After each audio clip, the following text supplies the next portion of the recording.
Oh, and there we have it. The first has been slammed. It's been hit, and they snuck right in there ahead of everybody else and pressed it. That's right. It is Spork 5154. Hey, Spork, how's it going? Welcome in. Welcome in. You got in there and snuck that button ahead of everybody, which is actually surprising because usually that's hit almost as soon as I go live. So congratulations, Spork. You are tonight's index. Oh, and if you don't know what that is, that means that this party, my friend, that's right, this party right here, right now, right this very, very moment is for you. You are our special index, the start of the party, the guy we're going to look to lead the charge, to tell us how to get it done, as we have for you guys a fantastic, exciting adventure tonight. We're going to have a lovely delight. It is a fantastic, absolutely amazing Tuesday night. Yeah. I'm ready. I hope you guys are ready. Spork is obviously ready. They've hit the button ahead of everybody else. So there you go. Oh, right. Are you ready for this? Oh, I don't think it needs any further statement. Spork is getting his boosted his ego. Hey, you know what? He got there ahead of everybody. If you look right up there, top of the screen, it even says it's Spork was first in chat, and that will be there for the entirety of the stream. So there you go, Spork. You, my friend, are going to be hanging out and chilling with us all night long. That being said, you know what tonight is? Tonight is Talk Tuesday. That's right. It is Tuesday, and we are going to do some talking. And tonight's special guest, let me tell you about tonight's special guest. Tonight's special guest is an expert at the squeaks. You'll find him squishing those dainty cheeks. From Elden Ring to Disney princess themes, they're certain to be up on all the current memes. Fortune favors the brave, and we are very fortunate today, because from FBI raids to kitty ear powers, I hear it's over 9,000. This fabulous streamer this family streamer presents an absolutely just lovely vibes. Their fantastic community is sure to make certain that they survive. Presenting to you tonight's special guest, who's always on the ball, not mine, but theirs. It's Gremlins Awful. Welcome to Talk Tuesday, Gremlins. Let me find the right button to push. Hang on. Nope, that's the wrong one. Don't go anywhere. Wait, come back. I got it. It's around here somewhere. Everyone panic. There it is. Hello. I have so many toggle buttons. I'm like, is this the one? No, not that one. This one? No, not that one. This one? No, not that one. There's a button here that does the thing that brings Gremlins in for everybody. Just press all the buttons. I actually did. I even hit the one that locked my computer up. So oh no! I'm like, that's the wrong one. Not that one. Welcome to Talk Tuesday. Thank you. Also, of course, you had to mention the balls. Yeah. Did you think you were going to slip away from a Talk Tuesday without having spherical objects brought up at least once? Maybe.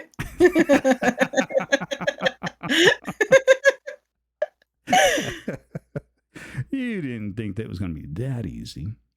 No, I cannot escape. So that people can see your lovely face, because I wouldn't want to be the only one keeping this all to myself. There we go. We have to share it with everybody. Hello, hello, friends. You can't make me. Jail Nori. Jail to Nori. Well, unfortunately, you can't jail the Nori on his own Talk Tuesday. Ha ha ha. I win. Yeah. Well, it just means that we'll send you to jail the next time you come over. You say that like I'm not always in there. Though as of lately, you've been doing Elden Ring, and so I've been avoiding the spoilers. Yeah, that is fair. So that's the only reason why you've been avoiding jail time. Now, that being said, a couple of things. We're going to get all of the normal pleasantries out the way in case we have any new people out there to Talk Tuesdays. So, on Talk Tuesdays, we are going to ask you a series of questions. I'm going to ask you some. Chat's going to ask you some. You're welcome to ask some. Like, this is going to be a gentle, fun little conversation. We're just going to have a good time. Hiya, Wars. Hi, Wars. So, Wars. I can do that one on Nori avoiding spoilers since when? Since never. I don't know.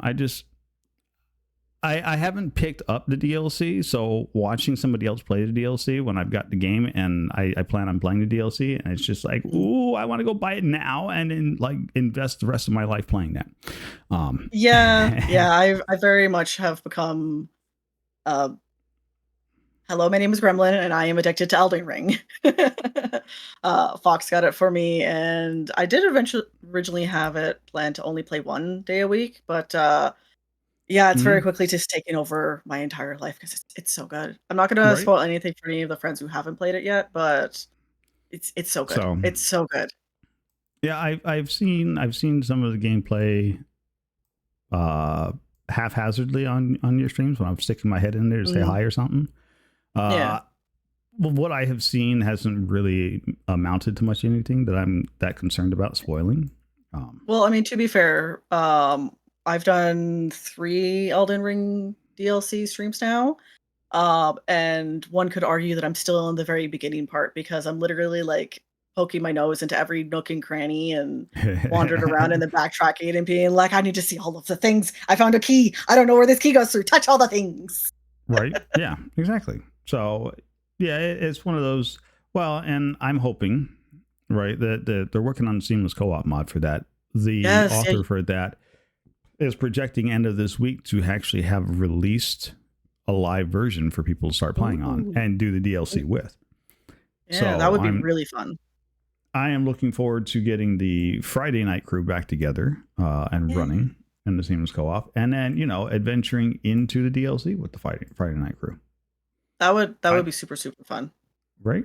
I may still do. Now it's been interesting. We're sorry, folks. We're gonna deviate for just a little bit of Elden Ring talk. Tangent! Let's go to tangent! Before we get started on this, let's hi Meeps, welcome in. Peepers! So let's do this, right? Let's finish with the traditional Talk Tuesday stuff before we get completely sucked into various rabbit holes that we will inevitably fall into. Sounds Um, good. so here on Talk Tuesday, right? There's a 1 point channel points. So I mean, just hang out for a few moments. You'll have enough channel points for anybody to ask a question. Hit the button. Yes, Wars. We still need to defeat Radon and Moog, but I mean, Look at there. come on. We got gremlins there, right?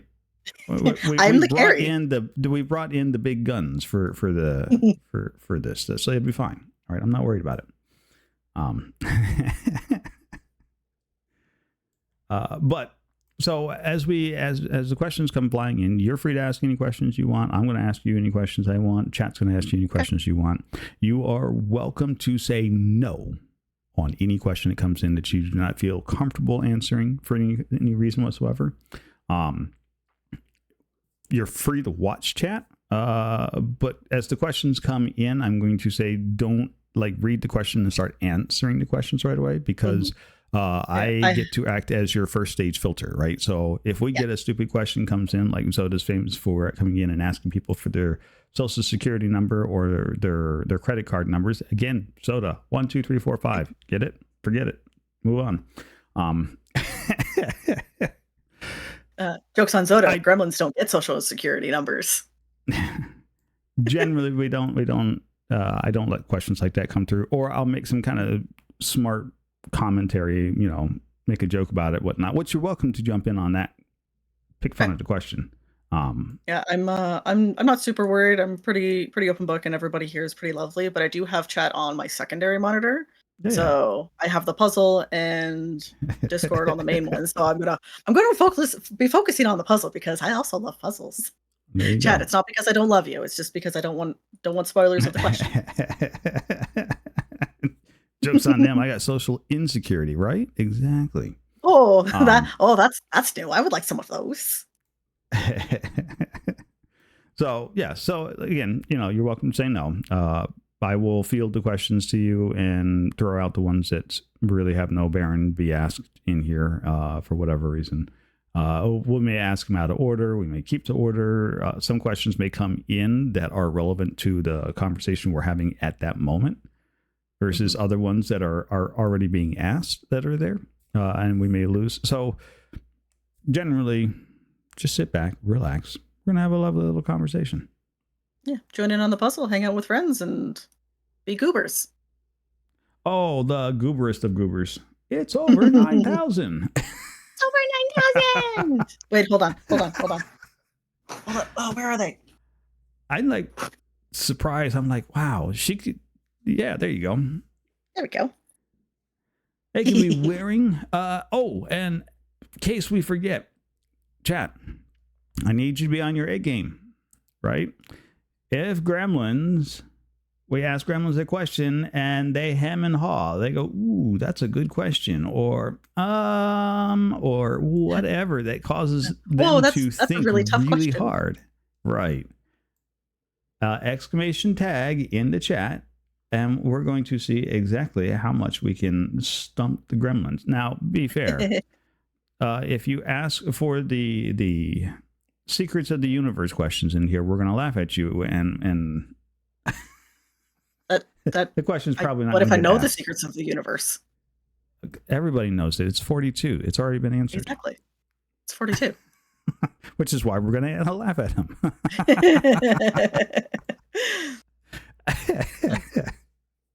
It's a gentle, fun conversation, and we're going to have a good time at it.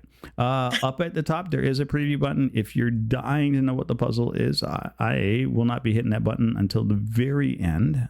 If we haven't solved the puzzle, usually I like to see if people can figure out what it is a puzzle picture of. Yeah. I have an inkling of what it is due to this piece right here. So I have a teeny tiny little inkling of what this is, but I'm just gonna put that back. And if I want to think it is, then it's very thematic. Well, anybody that's been to enough of these Talk Tuesdays know I go out of my way to try and make certain that these puzzles are in line with the specific theme. So, exactly. As is tradition on Talk Tuesday, we have the first two questions right out the gate are my questions. I know chat's already loading up the counter for it. I can see it already. Yes, do it. Okay, keep asking questions. Do it.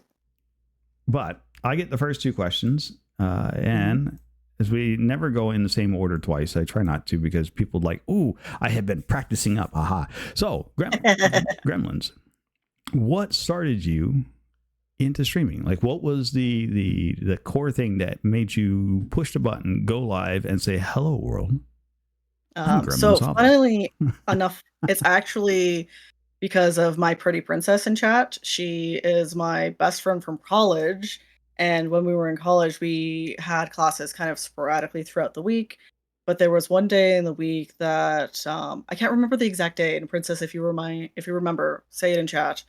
But let's say that we had a Tuesday night class and then a Wednesday morning class. And for that night, we would come over to my house, we would do homework, study, and then after we were all done, we would always play video games. But at the time, Princess wasn't much of a gamer, so we would quite literally sit on my couch. I would play video games, and Princess would watch, and we sit there and we talk and we have a good time.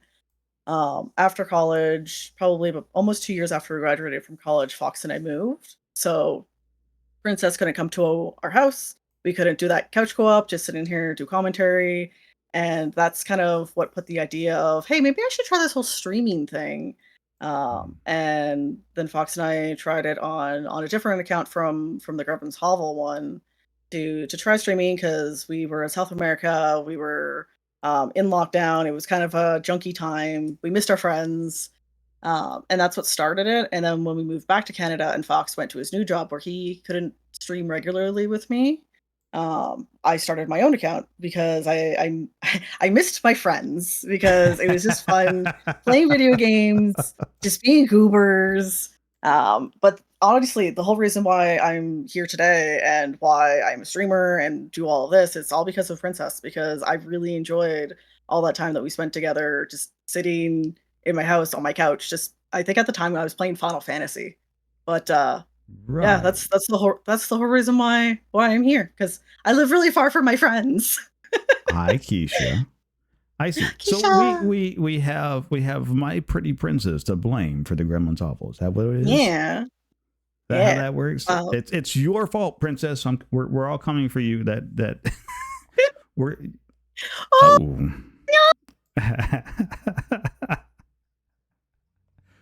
Wars, I think it was Final Fantasy 15 that I was working on.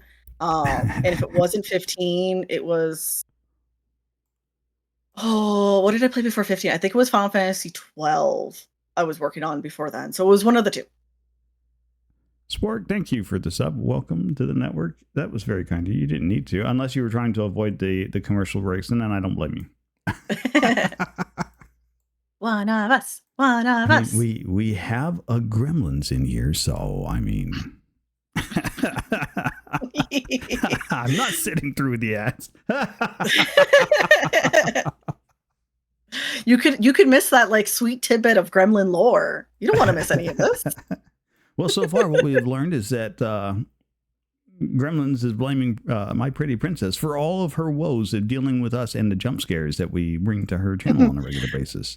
To be fair, the jump scares is really my own fault because I started it as a Halloween redeem when we did our Halloween spooky stream.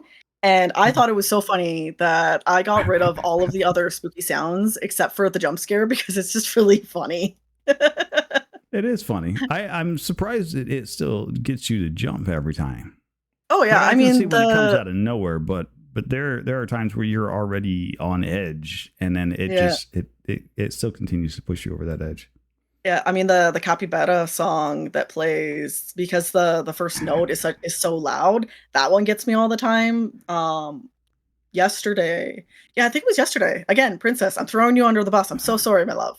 But we were playing Elden Ring, and like I was like creeping around, and it was dark, and I was like, oh, there's gonna be monsters here. Oh, I'm so scared. And the princess was like, I know what to do. I'll lighten the mood with capybara, and she scared the beans out of me. Like made me actually scream. It was really funny. So I'm just a very jumpy person. It's fine.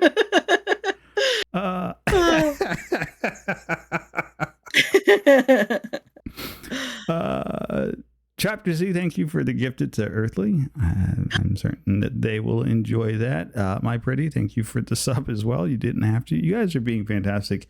And really, you should be saving all of the fantasticness for Gremlins during their stream. Only if you need to, but I'm like, ooh, puzzle piece. I'm actually getting, we've been doing enough of these. I'm actually starting to get good at putting puzzles together, and that's kind of scary. Yeah. I'm like, we do puzzles every Wednesday evening on Cat's stream, Gladius Cats. Yep. And I know. I see you guys do that, and I'm like, I do that on Tuesdays. I am not doing that on no. Honestly, I look forward to puzzle night on Wednesday every single week. So I'll finish stream, I'll have some dinner, and then I'll literally just sit and hang out and just do puzzles. And if you want to see Cat's chat riot, go in and ask to do a donut puzzle, and everyone will be like, do it, because we did one once and it was literally impossible. We could not finish it in like the 4 hours that Cat was streaming. I actually, you say that, I almost picked that one. Like, I don't like the way this one looks. not the cursed donut. I didn't like the way it looked because I'm like, no, these are, it's got too much of this extra. No, we're gonna pass on that one. Yeah, like I said, it's cursed. It's cursed. No one can finish it. It looked terrible, but I'm glad you didn't pick it. So, question number 2, before we get too deviated away, your name. Where does Gremlins Hovel come from? Like, how did I come up with it? Yes. So I texted you about this before earlier in the stream, but I actually had to like rattle my brain and talk to a couple people because I couldn't for the life of me remember how I came up with Gremlins Hovel. Because I could remember why, like, it's Gremlin and y'all call me Gremlin or Grem or what have you. But it was, I think it was like 2014 or something. So like 10 years ago. Fox's mom like jokingly referred to me as like a cute little gremlin because I am very much an introvert. I like staying home. I don't like going outside. And whenever I do have to go to like an activity or a get together, most of the time, and Princess and Spork will both attest to this, where it's just like, "Hey, do you wanna go out to the farmer's market? Do you wanna go to the mall and do some shopping?" And I'll be like, no." And they'll be like, "We can go get food after." And I'll be like, "Okay, okay, let's go." So I'm very, very food motivated, which, I mean, works because it also means that I get food when I go out. Because like, I hate going out.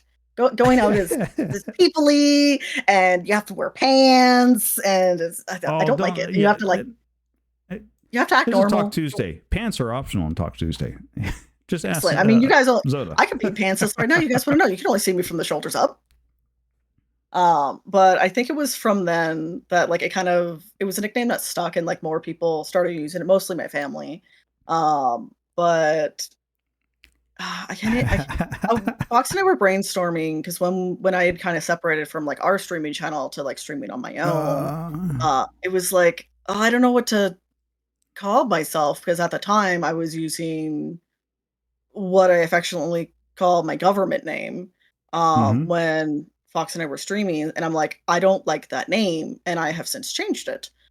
So it's like, I don't know if Fair enough. I'm feeling comfortable about using my chosen name or my preferred name, whichever one you wanna call it, because I wasn't out to a lot of people. So I was just like, "Oh, this makes me really feel awkward," because, like, a lot of my extended family and a lot of my friends were gonna be watching. So I was like, "Okay, I need to come up with something different. Like, I can't call myself this name, I can't call myself this other name." And it was either Fox or Fox's mom or someone was like, "Well, what about Gremlin? Because we call you that all the time anyway." And I was like, "Oh, Right. brilliant." So that's how I got Gremlin, and I think it just came up in, like, a brainstorming thing where it's just like, because I wanna make a place where you can go on the internet where, like, it's comfy, it's cozy, like, people are safe here, and it's just essentially just like a giant couch with all of my friends on it so that we Yep. can all sit and play video games. And it's like, "Okay, well, what does a gremlin live in?" And I was like, "A gremlin lives in a hovel because it's a teeny tiny little hole in the wall that they don't leave because they like their little hovel. Gremlin's hovel." Well, technically, gremlins live in little cages and are called mugwais to start with. Well, that's the thing is I'm a wild gremlin. I am not captured. You cannot tame me. I don't have enough badges. So, I'm pretty sure that that's how it came about, but, I mean, I could be wrong, I could be making this all up, but nobody can seem to remember. Hey, you know what? It is now officially Gremlin lore now because even if they can't remember, we're going to refer back to them. How did Gremlin's name come about? It's been answered. Yep, there we go, we have video evidence now. This is the lore now, I'm making it so. So, only thank you for the tier 1 sub. You gifted somebody Only fantastic. Unfortunately, Domesticated gremlin. I'm not domesticated.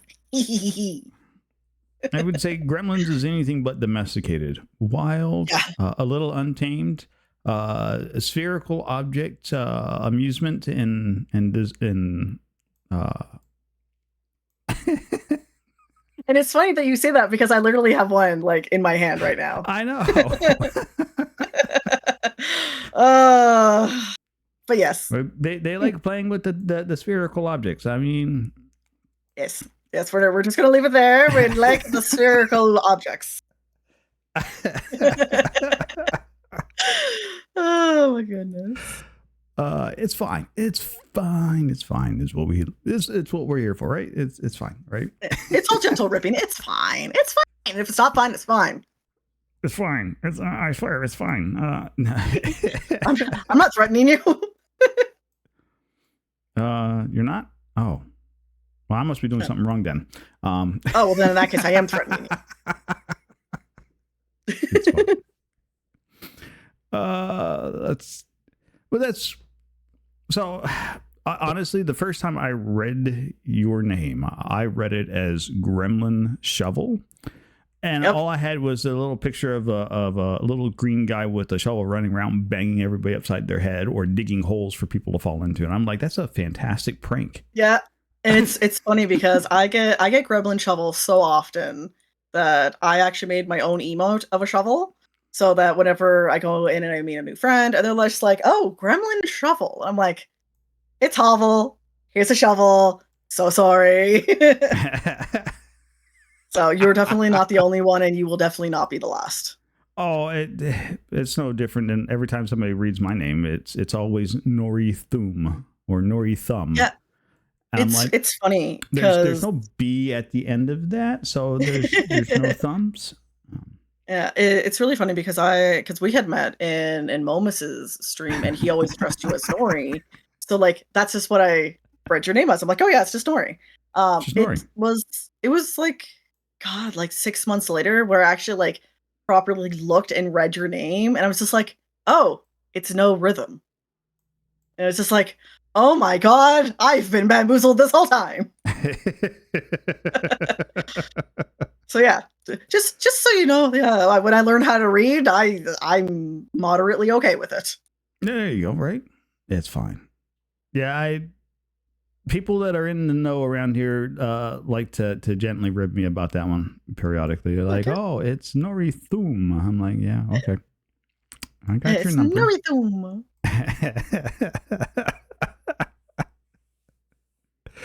But Oh, Mr. Bonk, your mind is blown. Yeah, like Nori. It's actually No Rhythm. I couldn't read for many a month, and then when I could, it was just like, oh my God. Well, so I originally when I was picking the name out, I originally had it spelled correctly, right? Yeah. But the name was actually already taken. Really? So yeah, so I went with something. I went with what is essentially a more phonetically sounding way of pronouncing that, right? Mm. So that everybody sees THUM and they'll add the B, which turns it to thumb. But if you actually just read the U like it's supposed to be read, then you get no rhythm because it's not a long U. There's no E on the end. There's no B. There's nothing to stretch that U to an oo. So it's an no rhythm. It's not a thumb. Yeah. Nori is not a thumb. Can confirm. I got a pair. Me too. So yeah. Well, there we go. Back in Chimkin Nuggies. Chimkin Nuggies. Meeps. These are actually Chimkin Nuggets, and not a little fur ball that we have seen show up in a particular set of clips on Gremlin's chat, right? Oh yes, my kitty niece, who's also named Chicken Nugget. She's actually so big now. She's almost a year, and she's like a full-grown cat. Like, my goodness. Yeah, well, they grow fast. Like, well, I don't like it. I like it when she's small. She was much easier to try and steal when she was little. Yeah, that doesn't work that way with cats. With Nugget, it does. You just pick her up and you like throw over her shoulder, and she's like, "Where are we going?" Yeah, it doesn't work so much because I mean, I literally tried to steal her and put her in my pocket once, and my brother-in-law was like, "No, I see that your pocket is wiggling. Pull her out." And I'm like, "Oh, here's your cat. I'm so sorry." How many times have you tried to kidnap that cat? Twice. The fact that you got to stop and think about that answer already has me concerned. Fine. It's fine. Because that already indicates it's more times than what is probably considered healthy. You're probably right. I can't defend myself. Yes, you're probably right. 100%. That's fantastic. So Spork would like to know what made you want to do variety streaming. Because I have crippling ADHD and I cannot play more than one game at a time. One game to completion and then start a new one. I usually get like 30% of the way through, and then I'm less like, oh, I should probably play this other game, and then I get like 70 to 80% of the way through the game, and I'm like, I'm done with this. I want to play something else. Excuse me, bye. And I'll just go start a new game. I'll never finish anything, because before I started streaming, I think in my entire life of gaming, and I've been playing video games since I was 5. I have finished like 3, maybe, and that's being very generous. And since streaming, I think we finished like 20, because I just don't play video games if I'm like sitting down and playing one game at a time. So having the 3 or 4 days a week where we generally play a different game every day And Mhm. it definitely helps like keep my brain focused where it's just like, okay, it's Monday, it's Hollow Knight Day, it's Wednesday, it's Elden Ring Day. But for the folks out there who can play one game from start to finish and be like, that was a really enjoyable game. I like that for these reasons and these reasons and these reasons. Let's play something different. You have my utmost respect because my brain is like, no, we're bored. Give us something new. See, I right. So I also do the variety streaming bit, but for Mhm. me, I actually find I finish less games since starting streaming than I did when I wasn't Really? streaming. Yes. Um, Hmm. Mostly because I'm playing different types of games I wouldn't normally play to try them out and be like, ooh, is this one looks like it might be fun? Might be able to have some fun with this and have a good time with a bunch of people as we're Mhm. sitting around analyzing the game, playing the game, and then I'll get in there, start playing the game, be like, I absolutely can't stand this game. Yeah. This is absolutely atrocious and horrible, and who thought this was a good idea? And why am I'm not suffering through this? And nope, on to the Yeah. next game. I've been very lucky in that way because for the most part, I think there's only been one game that I hadn't already decided that this was just gonna be like a one and done stream, that I had Mm-hmm. booted it up and started playing it, and I was like, "Ooh, ooh, for the ooh, no, I don't like this. This is oh, I don't like this."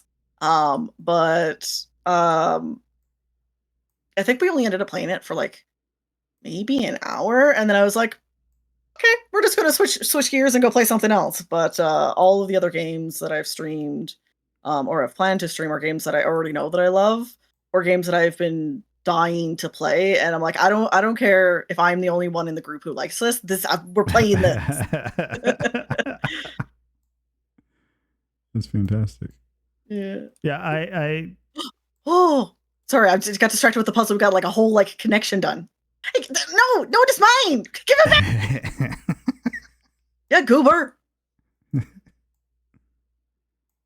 Oh, oh, this way. Sorry, we're fighting I will fight you. There we go. Okay. Haha. Okay, anyways. Sorry, I'm getting distracted by the puzzle. It's fine. We got the edges done. So there you go, Mhm. right? The easy part is now done. Which is Yeah. about the extent of my brain attention for these puzzles. I'm like, the edges are done. Okay, I'm done. I'm just gonna twiddle around for a little bit now while we talk. Yeah. Yeah, exactly. I'm just like, "Ooh, pretty colors." I love puzzles. I grew up doing puzzles, with my family, and uh, oh, now Fox and I do puzzles as well, and it's just like, "Ooh, give me the puzzles." So, the puzzle. Well, right. I'm a I'm Uh, a big puzzler. well, and so this particularly these puzzles right here was a suggestion from Zodicus. Hmm, Like back towards the so usually on these at the very start of these, right, I was playing a little light puzzle game whatnot that's while right, we were you talking, were. I remember that. and we transitioned from that to a puzzle game with one of the guest stars, and that Mhm. was fine, but we there was no way to bring anybody else in on it, and then Zoda's Oh, like, well, here, check this one out, yeah. and we've been doing this on Talk Tuesdays ever since, which has been Yeah, fun. honestly, like, this is really nice because people can just drop in and hop in out, like, as Yep. much as they want, and it's definitely with somebody who has a brain that runs 100 million miles a minute, I really appreciate having something else to focus on while I'm talking, because otherwise my brain is just, like, spins, and it's just like, "Am I rambling? I feel like I'm rambling. I should probably stop talking." Right. So, I appreciate the puzzle. Okay.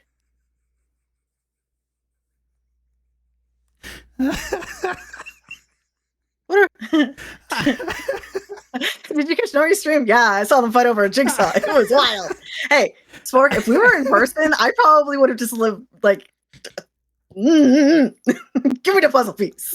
You know what I'm like when we do puzzles. Puzzles is a full contact sport in my house. Uh, Hi, Starry Dell. Welcome in. Welcome in.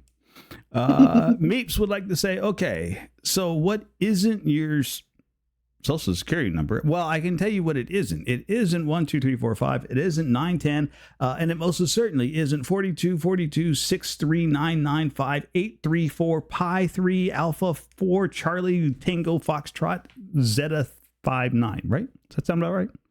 and it's also not 3.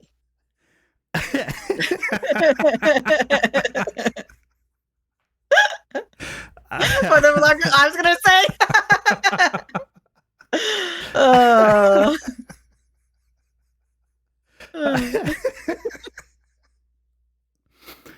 The confidence. Hold on, I can't write that fast. All I know is that there was a foxtrot and a zeta in that because my brain went on a wander, and I was just like, "What side symbols is zeta?" Yeah, right. There you go. Yeah. We'll throw in some. Right now, my brain's done checked out. It's like, yep, see you later. We'll throw in some Latin letters on top of that. Why not? Yeah. I mean, I know a couple of them, but not enough to be like, oh yeah, this one is this one, and this one is this other one. I'm like, shapes and colors. I don't know. I just work here. Hey guys, for those of you who asked me even to repeat a number, there's this nifty little button at the bottom of your screen. It's called a clip, which will let you rewind back time, and then you can go back and get that recording of that. You can.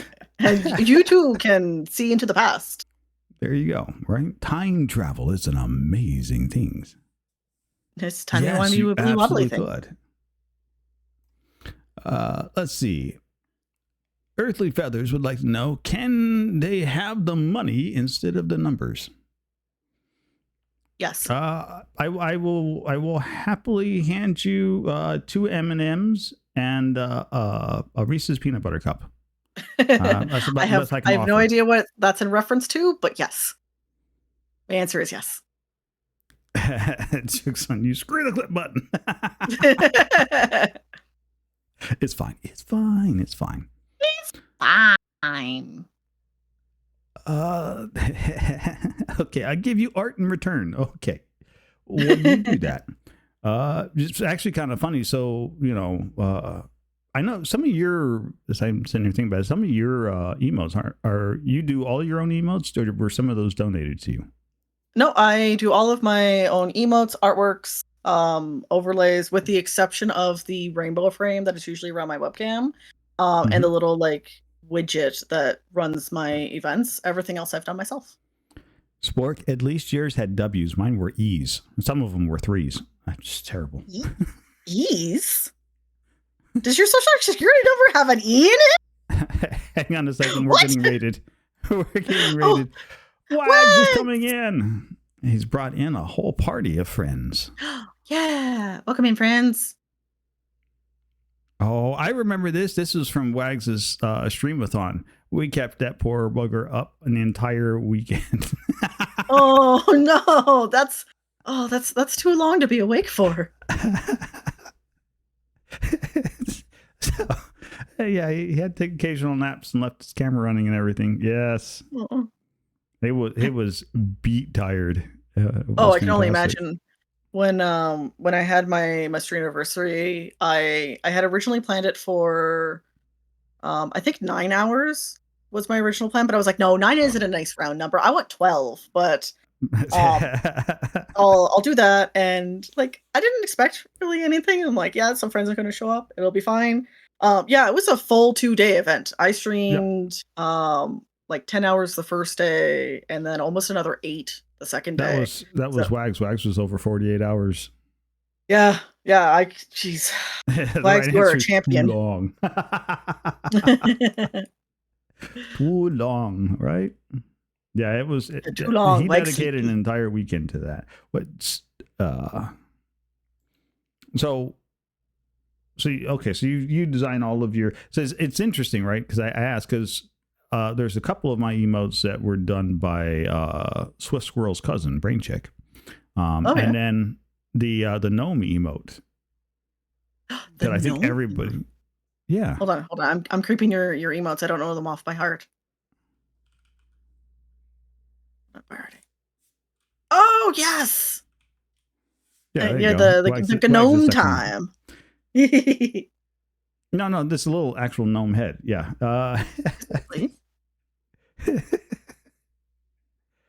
Sorry, I don't have my glasses on, so I can't see the tiny emotes. Yeah, no, it's all good. Just fine. Yeah. So the gnome time was mine. I did gnome time. That one's actually going to be retired before too much longer. But the actual little gnome there, that one was a WAG special. Yeah. That's super cool. It's making me hungry. Well, go get something to eat then. Go get some snackies. I always say, go get yourself some snackies because snackies are amazing. Spork, the Gnome Time emote was because we had a channel redeem around here where you could hit the button and I would talk in a gnome voice, which the gnome actually had a name. His name was Blake. Very hyperactive, really high-pitched voice, complete spaz, talked a mile a minute. Oh, like so me. Everything.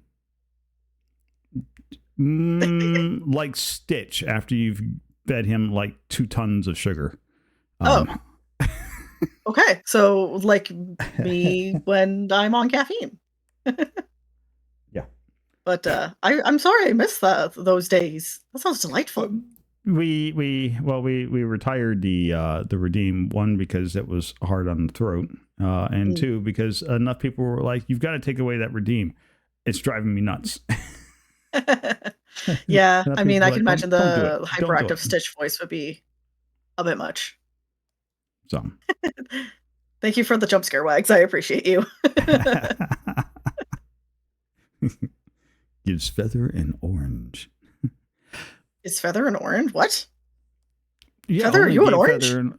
No, only gave Feather an orange. Oh. Confusing, but also very kind. Well, he was showing that he has appeal. Oh my god! No! No! Take it easy, Wags. Thanks to you for the raid. You can take it easy, my friend. What's to do with you, Wags? Hey! Don't encourage him, Spark.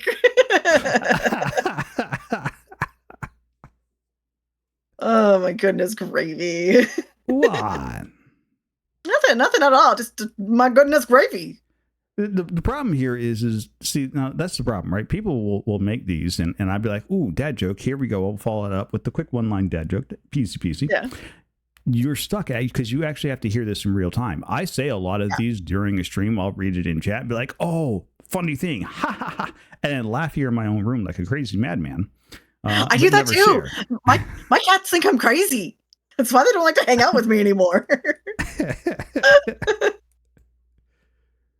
I laugh like a lunatic all the time. Just means you got joy in your life. Nothing wrong with that.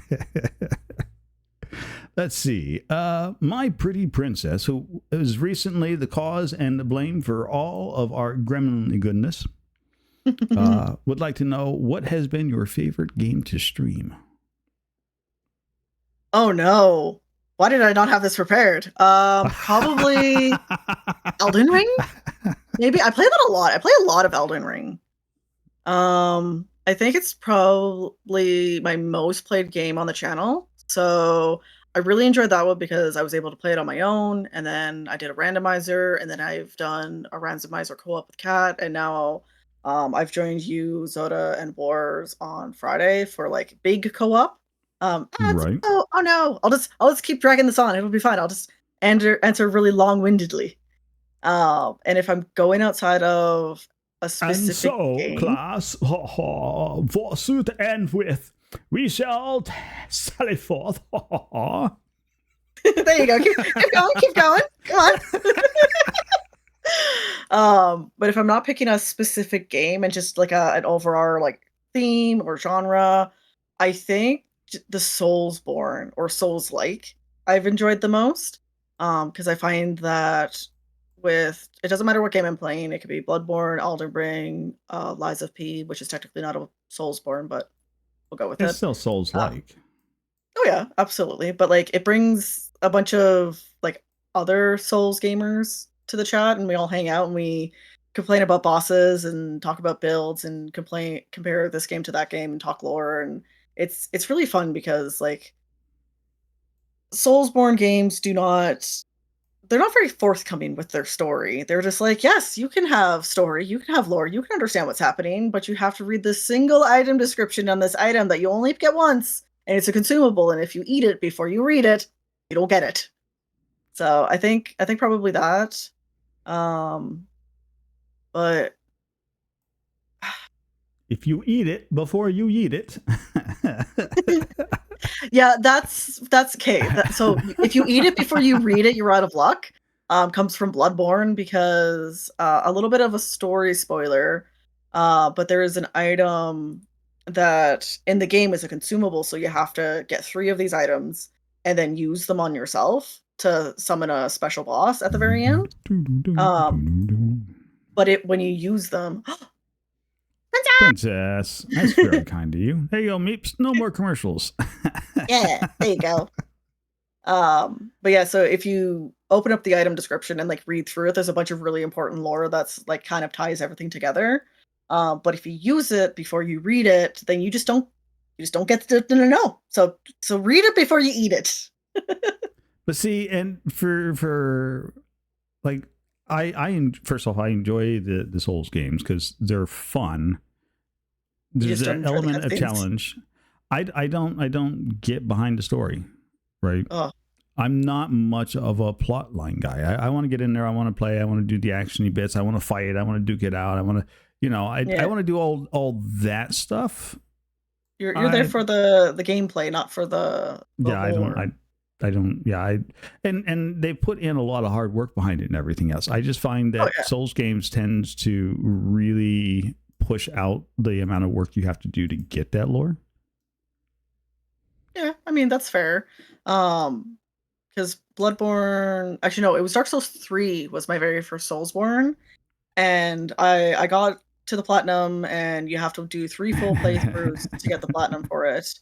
And I was like, yeah, I know everything about this game. I know this game inside and out, because at that point I was also watching Fox play as well. And I'd be like, can I interject you? Like, go back to that last corner and look down. There's an item there.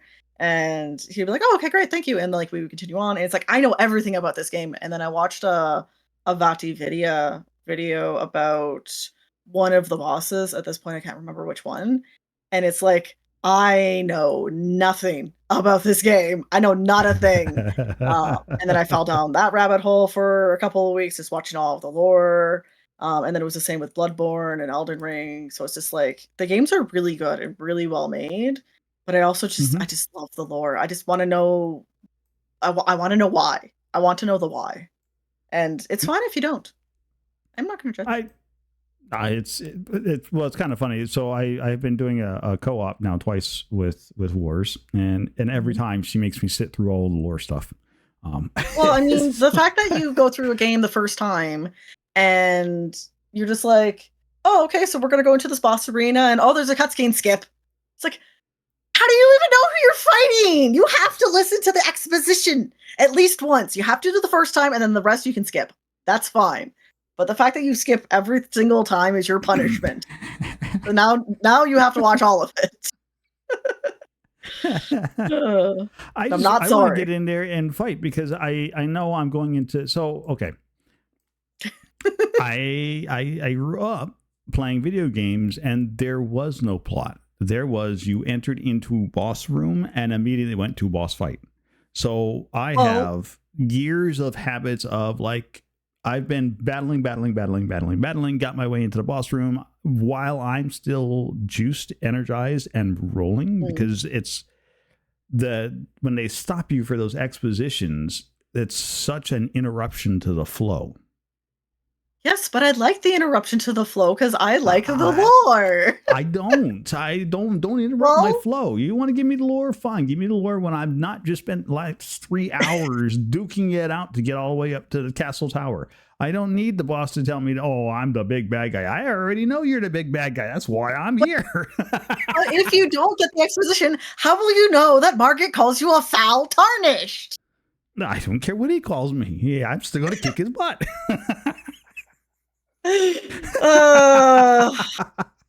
Wars, I don't know what we're gonna do with him. You know what? That's fair. But also,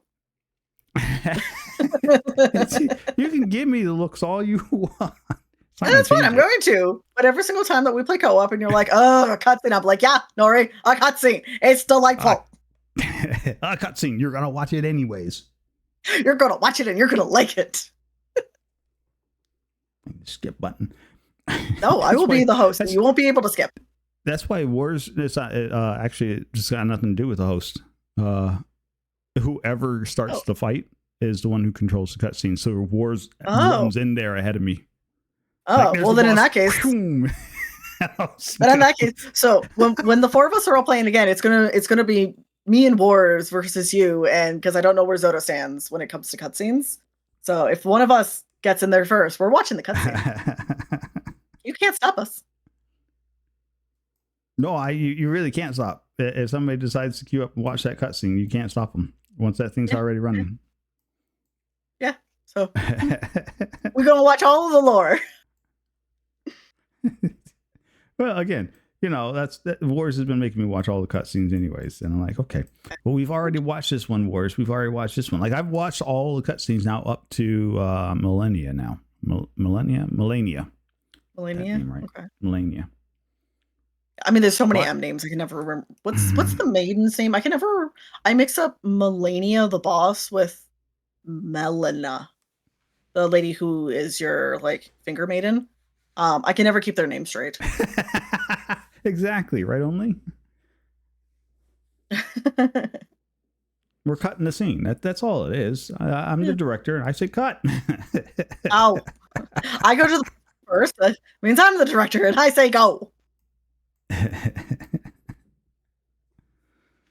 Melanin. Yeah, right. Melanin. Honestly, for the longest time, I actually call Melanin the finger maiden. I call her melatonin. That's because that's the only way that I can keep the two of them separate. I'm going to start calling them melatonin. Do it. Because it's just I don't know, because all of her cutscenes, because I like the cutscenes in Elden Ring, but when you first get into a game and you're sitting down and then she comes over and she's like, hey, I want to give you a horsey. That one I'm like, skip, because she takes so freaking long. That was the only cutscene that I watched when I initially started playing the first time through. And the first scene that this maiden comes up and says, I see you're maidenless. I'm like, no. I have maidens, so just go to another school. I will be your maiden. I'm like, hold on a second. No.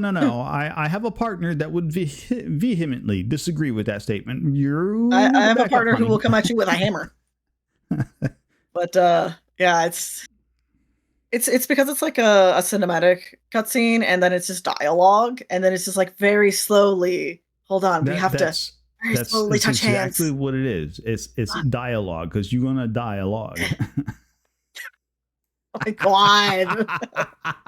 Oh my god, it's twice now. Oh my god! Next question. Moving on. No more puns. Zodicus would like to know, what is Gremlin Hovel's favorite ice cream flavor? Oh, mint chocolate chip, hands down. I know that mint ice cream gets a bad rap, but mint chocolate chip is my absolute favorite, and I'm stealing anybody's ankles who disagrees with me. I don't think you're going to have to. I think that's Soda's preference as well. So good. Soda, awesome. High five. Well done, my man. Because yeah, I can't remember who I was talking to, but I was talking to someone, and I was like, oh yeah, I know mint chocolate chip is my favorite, specifically the one that has the big chocolate chunks in them instead of the little chocolatey pieces. And they're like, ew, it tastes like toothpaste. I'm like, I don't care, I like it. Doesn't taste like toothpaste. I just don't like to eat it a whole lot. You are absolutely correct. Only I do have a wooden phone. It is my dialogue.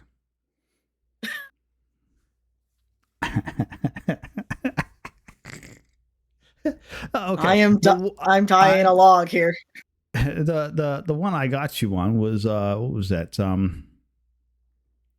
Luke Skywalker. I know where he got his bionic arm from. The secondhand shop.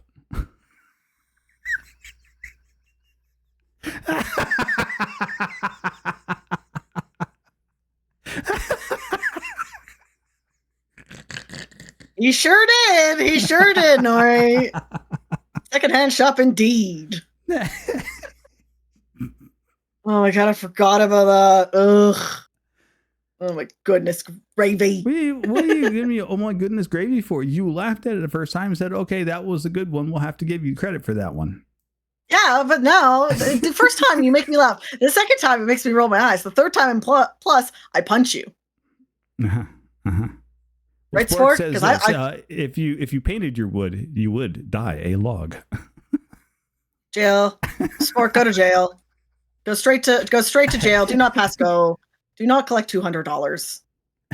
Straight to jail. Honestly, the puns are good, but like you can always tell how good a pun is by not how many laughs you get, but by how much emotional damage you inflict. Emotional damage. Thank you. Emotional damage. Now that's a meme that yeah, I always wonder.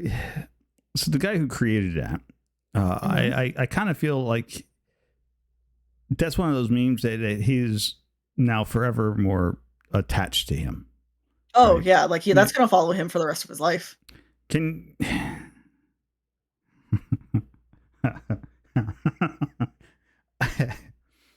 like is that? Can you think of an instance where you've done something that you're like, oh, that's just going to stick around. I'm never going to get rid of that. I have one word answer for you, Nori. Balls. On scales of things, no, I don't. That one doesn't. Yeah, Like, I mean, like it's fine and it's funny and all, and definitely check your balls and get permission before you check your friends' balls. But yeah, and if you check your balls and there's something weird about them, get them checked by a medical professional. It's good medical advice.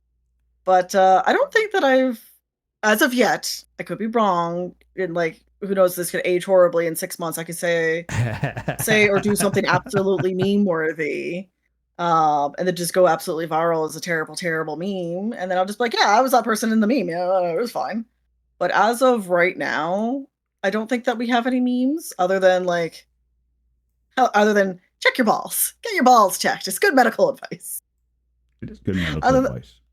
I mean, it is because it's just like, not everybody's young bucks anymore. Sometimes you got to get your balls checked. It's good medical advice. We're leaving it there. To be fair and to be completely honest, I am glad you are suggesting balls as compared to some other things that you could be sponsoring. Yeah. And we'll leave it at that. I mean, heart and lung health are also very important, but yeah, yes. You know what? Yes, heart and lung health. Heart and lung health. Absolutely. Yeah. Yeah. Well, so mint chocolate chip, huh? Yep. Mint chocolate chip. That one's you're ready to die on that hill for that, huh? Yeah, I'm ready to die on that hill. And if I have to pick so sorry, we're out of mint chocolate chip. Is there something else that you would rather? There is, and I'm not going to mention the town that it's in because I don't want to dox myself. But a picture in your mind, you go to the beach, and then on the beach there is like a wooden boardwalk, and then there's like a bunch of little shops there. And one of these shops is like a mom and pop ice cream shop that's like been in the family for 100 years, like one of those kind of ice cream stores. There's all I know is you're like, just picture yourself, you're on the beach. I'm like under the boardwalk. You didn't hear a single word that I said after that. I was like, nope. But so there's this little like mom and pop ice cream shop that, God, it's been there for it's basically been there almost as long as the town's been there because it's just this wee little town.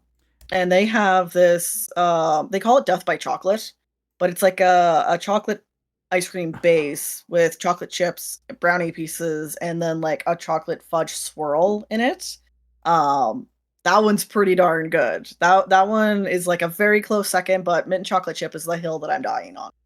I have heard of Death by Chocolate.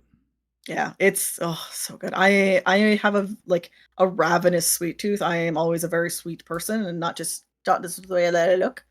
But I very much like chocolate, so if I'm getting 2 scoops, I'll get, one of each, but, like, with most mom and pop shops, the scoops are pretty big. So I generally just get 1, and I almost always get mint chocolate chip. It's very good. Where was it at? There was a before I forget about it, because I saw it and I'm like, oh yeah, I got to make sure I remember to bring that up. Mhm. And I have now missed that. Oh, right. No, that's fantastic. That's I swear I've heard Death by Chocolate before. I think everybody Mhm. has a version of Death by Chocolate, to Oh, be yeah, honest with because I you. mean, it's like it's just chocolate on chocolate on chocolate. That's basically all it is. You really can't go wrong, but, like, No, no, their no, their no. You, version you absolutely can go wrong. Too much chocolate is not a good thing. not in my book. I am good with so much chocolate. But, You would have been perfectly fine in my family growing up then. but yeah, their version is particularly good. I'm a big fan. I see. Completely decadent and totally outrageously good, huh? Is that what you're Yeah, saying? Hmm. absolutely. Right. I found the thing. Okay. Spork154 says the following.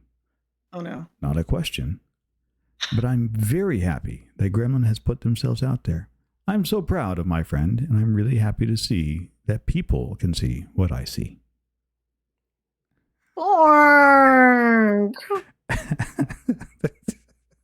Spork, I'm gonna punch you the next time I see you. Stop being so sweet to me. I don't know what to do when people are kind to me. And no, people, that's not a red filter. I didn't do that. That's natural Gremlins.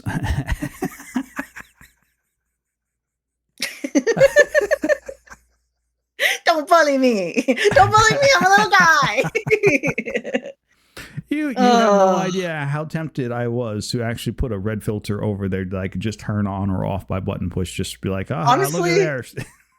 Honestly, I would. I don't even know if, like, it would work, because, like, I would just be bright red anyway. Right? Because like I can wait. Hold on. There we go. I can do it myself. Look, and then see, look, I'm super pale now. I could adjust the lighting. There we go. Oh, I'm so pale. Oh my goodness. Gremlin's There we just go. a little guy. That's right. Yeah. Just a little guy. Hello, Allie. Welcome in. Previous Talk Tuesday volunteer. Yeah, 2 weeks ago. It was very fun. Everybody follow Allie. Lovely being. She might be part dinosaur. Maybe. Cannot confirm or deny. Let's see. Earthly Feathers would like to know if you were sent back in time. Ooh, real Doctor Who stuff here going on now. Yeah, timey-wimey wibbly wobbly stuff. Would you still decide to start streaming with all the knowledge you have now? Oh, like go back like a year ago? Because when you said go back in time, I was thinking like to dinosaur time. I'm like, I don't think that the dinosaurs had internet.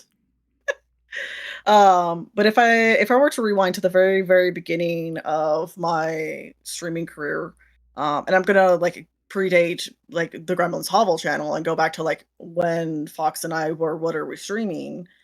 Um, I definitely would have still been streaming. I probably would have been a little bit more consistent, and I would have gotten a much better chair much sooner. Because when we first started streaming, we were actually streaming on like a partially broken couch, and it was like, you know how like when couches breaks, how it's always the back of the seat, and then it like does this, and then you're like, oh, don't sit here. Yeah, that was the couch that we were sitting on. And because I'm short and I have little legs, if I tried to sit comfortably, like my feet would dangle like a child, and like I'm like, okay, look at me, everybody. I'm just a little baby. I don't know what I'm doing, so I'd always sit forward on the couch. And Can confirm, we have seen Fox come by, pick her up. Her little legs just kind of kick like a Scooby-Doo commercial when she's trying to get away. Yeah, it's tiny legs, basically just corgi-sized legs. Normal upper body, tiny legs. So I was sitting on this really uncomfortable couch, but it worked because like it was like it wasn't our apartment because we lived there because of Fox's work. You know, with the definitely not the FBI, but it was fine.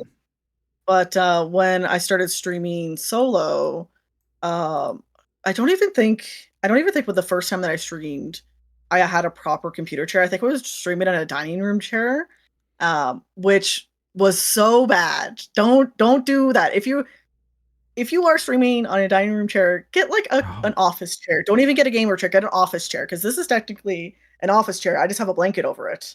Because the office chairs are I, better for your lower back. You're better for your butt.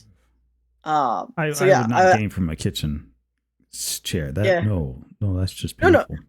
yeah. Because I'm just like, oh, it's fine. Because Fox has an office chair. And like I don't like it because it's leather and it squeaks. So I was just like, no, no, no. I'll just grab a dining room chair. Like it'll be fine because I'm only Right. going to sit and stream for a couple of hours. Yeah, after about 10 minutes, my back was like, why are you doing this to me? So Hi, I Reddit was Crash. Welcome in. Yes. crash. Welcome in. But yeah, absolutely. The only thing that I could see myself doing differently is getting a good chair a lot sooner than I did because my back was all the more happy for it, and then I'm actually able to sit and stream and hang out and do like longer form content because before I would only be able to stream for like an hour before I was in pain. And on Sunday, I think we streamed for like 8.5 hours, and I was like, okay, I'm literally starving. I should probably go and eat. So get a good chair. Be nice to your body. Get good shoes. Get good shoes too. uh, no, I have to. You So have much of you your have to. commentary, brings the way you talk. So everybody talks really kind of interesting, at least as far as I'm Yeah. concerned, right? And I like listening to people talk. I lurk a lot of different streams. Mm. Yeah, you And are a everywhere. lot of your verbiage and the way you talk flows really well with music. And so, like you're talking about your chair, I'm like, yes, because I'm having a good spine, having a good spine. It's funny because instead of head sounds like I always have music playing on in my head, which is probably why like I speak the way that I do because there's always music in my head. But like it's now that great now that's in my head now. Having a good time. Yeah, I was listening to Fall Out Boy earlier. Now you've changed the stats. Oh, which reminds me, FYI, and I think it honestly would be absolutely fabulous, and I will probably suggest it next time in there. Yeah. Your FBI open up sound. Yeah. You should rename that from the FBI sound that it is to Fox's Fox's Fox intro. behaves indecently. Oh my god, yes, okay, I'm writing that down. I'm writing that down right now so I do not forget. Fox behaves indecently. FBI, open up. Fox, no. We're on stream. Go away. Go away. Oh my god. Don't get me banned. Decently, there we go. Done. It's on the list. Man, there have been a couple of times where like I've said something and I'm just like, ooh, that's gonna get me banned. Sorry, folks, I'm retiring early. That's why we run the adults tags and everything on here. Oh As yeah, long as we're absolutely. not running around in the nude, we're pretty safe. Yeah, I mean, if you ever, my advice is always have an 18+ tag on your streams, even if you are a comfy cozy streamer. Especially, if you have goobers running around like Nori or myself or Spork, where man, letting us all loose in this room together, it's interesting, that's for sure.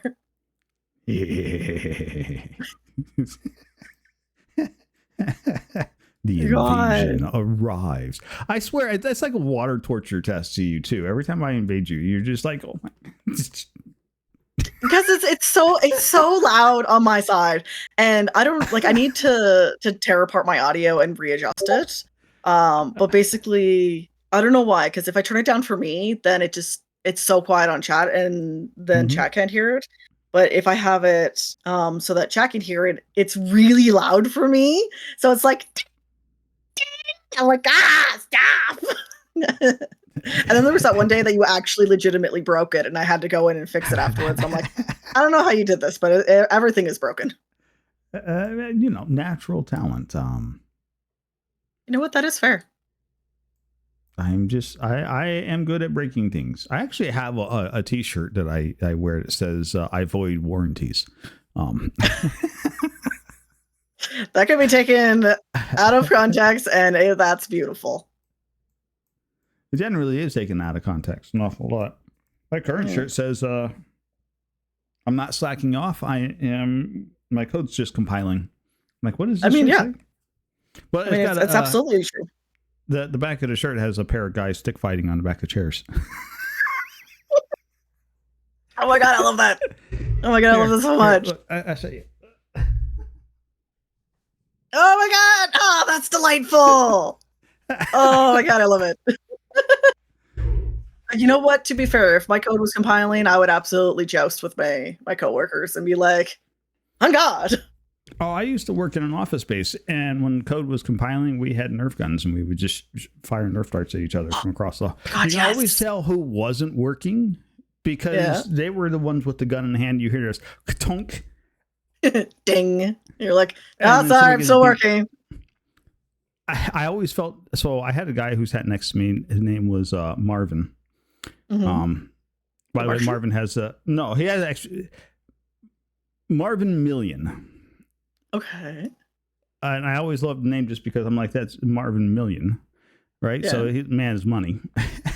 Oh yeah, absolutely. He's either money or a supervillain.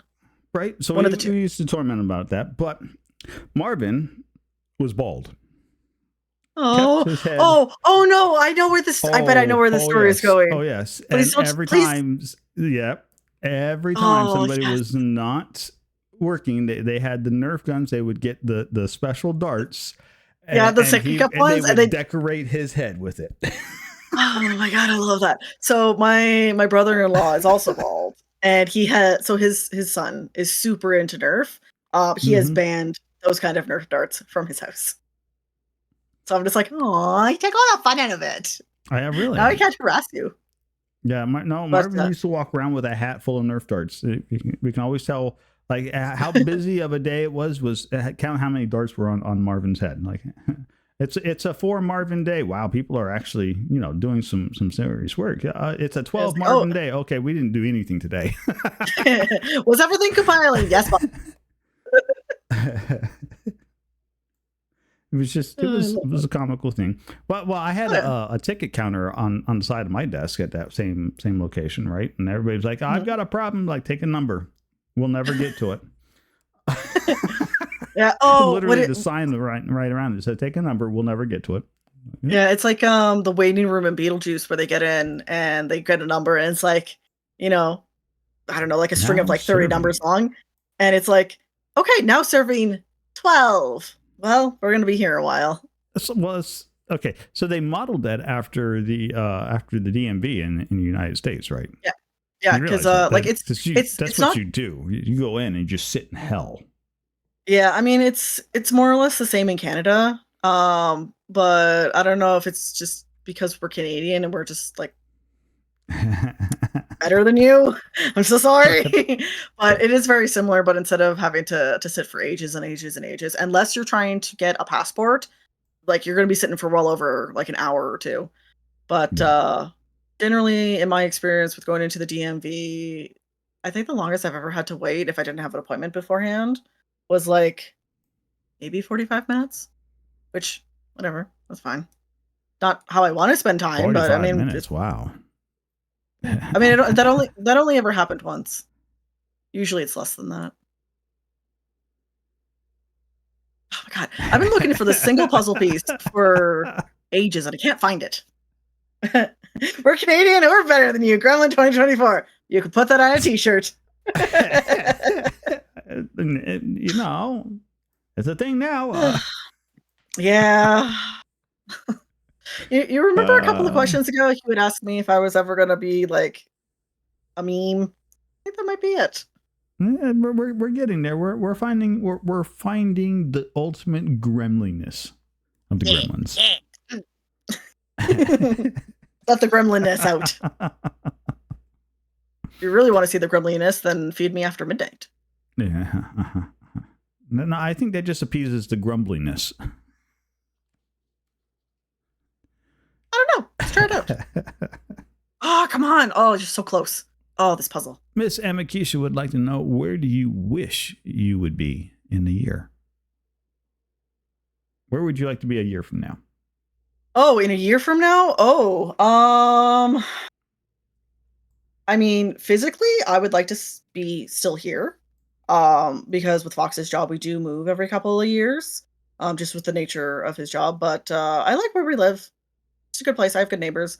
But specifically with streaming, I actually have a 5-year goal where when I first started streaming, I wanted to hit affiliate before my first anniversary, which I did by like a mile. My first stream was March Completely 31st. crushed it. What did I crush? It's 79 minutes past midnight. Don't feed Gremlin. So yeah, so I go ahead. I was gonna say, I'm looking at that. I'm like, you understand the problem with the whole Gremlin Mogwai don't feed him after midnight thing, right? Is it's always midnight somewhere.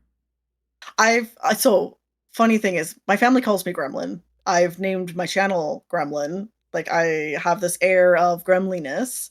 Mhm. I am not allowed to watch the Gremlins movie because apparently it is too scary. Because I am a very sensitive being and I get nightmares very, very Scary. easily. So Fox was like, no, he like pre-screens all of like the TV shows and movies that I watch. After Well, that's nice of him.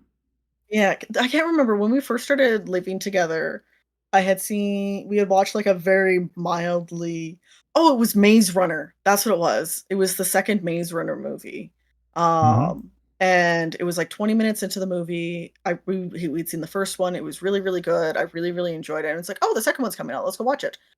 20 minutes into the movie, it actually turns into a zombie movie because it's like a zombie apocalypse. Right. I can't watch zombie apocalypse movies because they terrify me.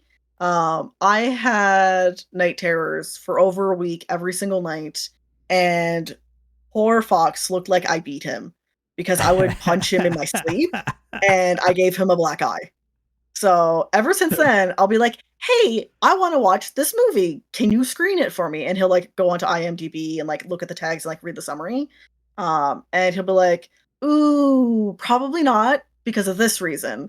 Or he'll be like, "Yeah, it's good to go. You're fine." So I abused my husband and now he screens my movies for me. So I've asked him if he thinks that me watching the Gremlin movie is a good one, and he said absolutely not. Hard pass. Because he's seen it. Okay. So the first one, absolutely not. The second There's one, there's more than one? Yes. Oh yes. Oh. Oh, Gremlins, yes. The I first wasn't one, allowed to watch the first one, so why would I search the second one? So the first one is generally truly terrifying, right? Mm. The second one, they tried to go scary with it, but the second one just turns into a comedy. It's actually just flipping hysterical. It's one of those like it's stupid, so it's funny. Yeah. Okay. It kind of reminds me of like I would say, have you seen any of the Living Dead series? But obviously not. But the first one, Ash and the Living Dead, or Army of Darkness, excuse me, Ash and the Army of Darkness, was generally a scare fest, right? But the second one they did was actually it's more comical and funny than anything else. Like, so it just kind of depends on the movie. Some of them are just funny. They try to be a little scary in them, but I mean, it's no scarier than some of the things that we have seen in like Elden Ring or Bloodborne, where it's just a grossly disfigured something, whatever, and it shrieks at you for whatever reason, and then the hero does something stupid, like, oh, haha, here, catch the TNT stick, kablam, and it blows up into a 100 billion pieces. Yeah, but I mean, and you're like, that does make sense. And it's funny because most of the time I'm okay with video games so long that it's not like I don't know. I don't know if I would be able to play like a Resident Evil game or like a time. We're getting raided. Sean, friends, welcome in. Sean Deveron has come in with a party. Welcome in. Yeah, we stop on raids because raids get shout outs. Yeah.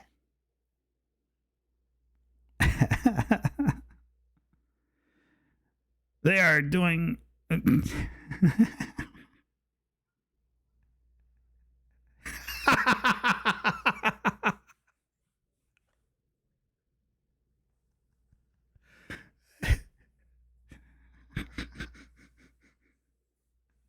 Sorry.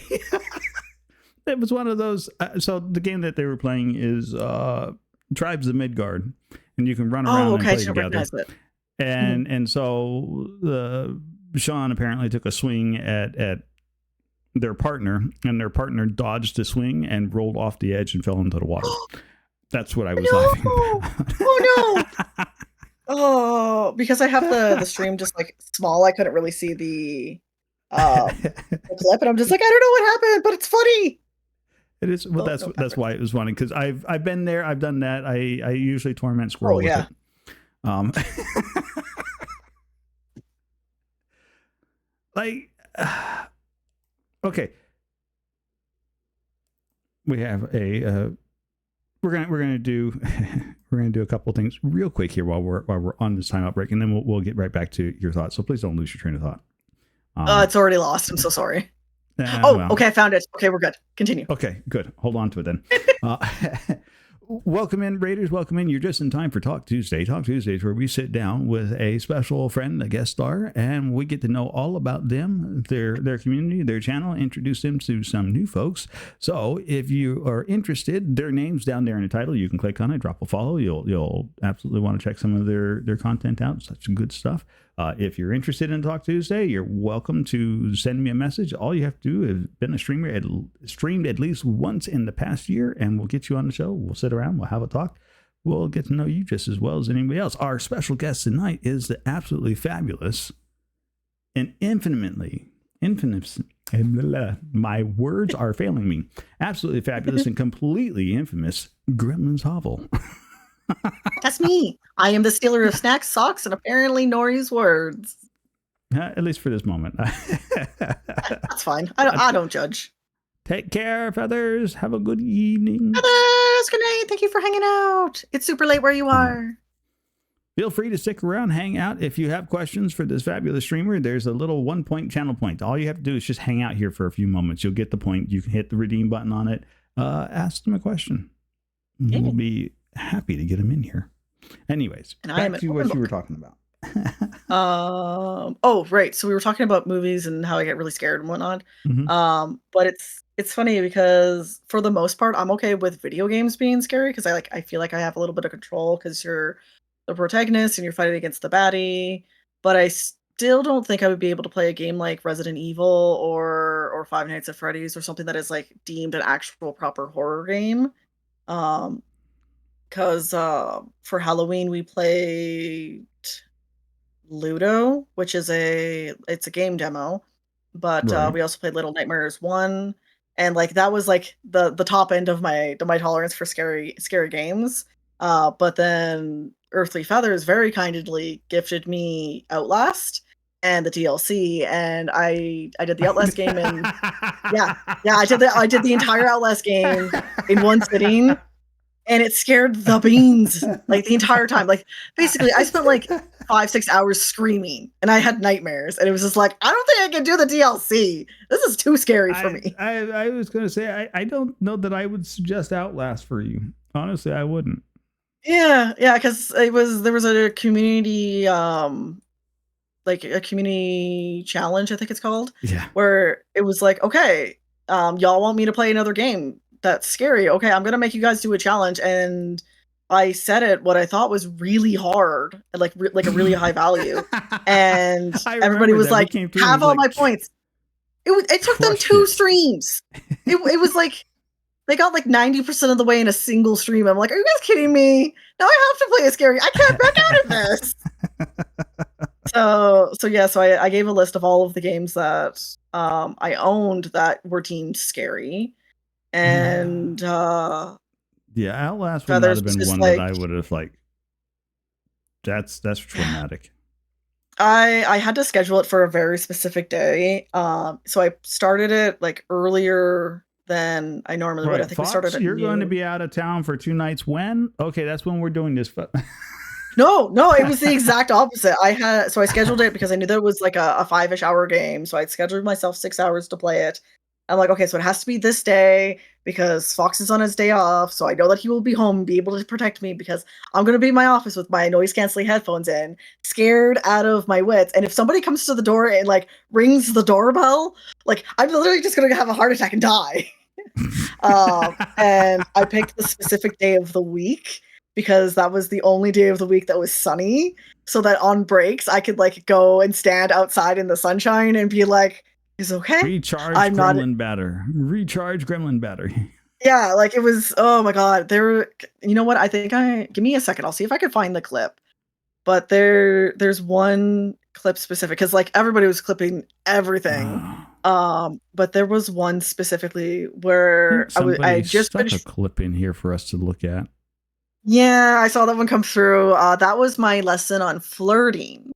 But well, while you look up that clip, while you look at that one. Yeah,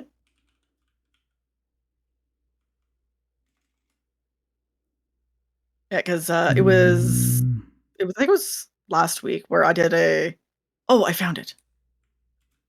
I don't know if that works. No, that doesn't work. Oh no, no, we've broken it. I have a I have a separate. I had to separate those commands out, and I don't remember. I never remember which one it is.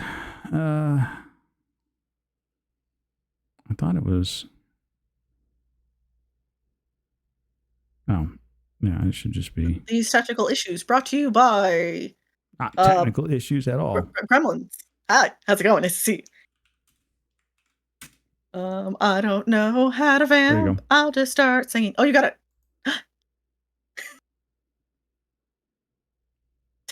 I like your face. I can't even remember how we got into the topic of flirting. But I mentioned that we're just going to the Gremlins dance, and I quite literally just go like flirt to Fox, and like that's my extent of flirting because I cannot flirt to save my life. I don't recognize people are flirting with me. I can't flirt with people. Why Fox married me, I have no idea.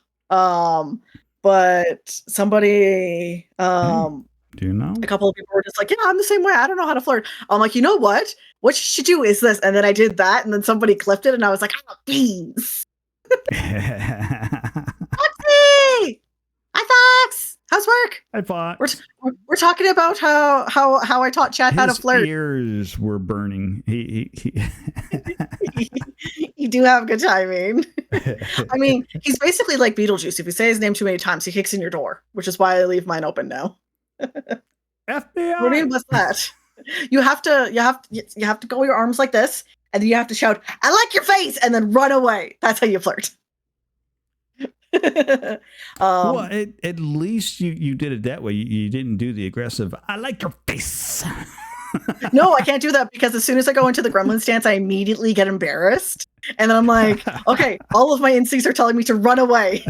So I yell whatever it is really aggressively, and then people are really confused. And they're like, what the heck was that? And then I'm already gone. They don't even know. Gone like Donkey Kong, right? Yeah. I also found the other clip from Outlast. Oh my god, it was Fox who clipped it. So before you play it, the context of this one is we've just finished like being chased around, and I think I died a couple of times to a dude that was scaring us, and I was literally running and screaming for like 10 minutes straight, and I was just like, okay, my adrenaline is running, and then we're running down this hallway, and then the clip happens. Bye, Foxy, I miss you, I love you.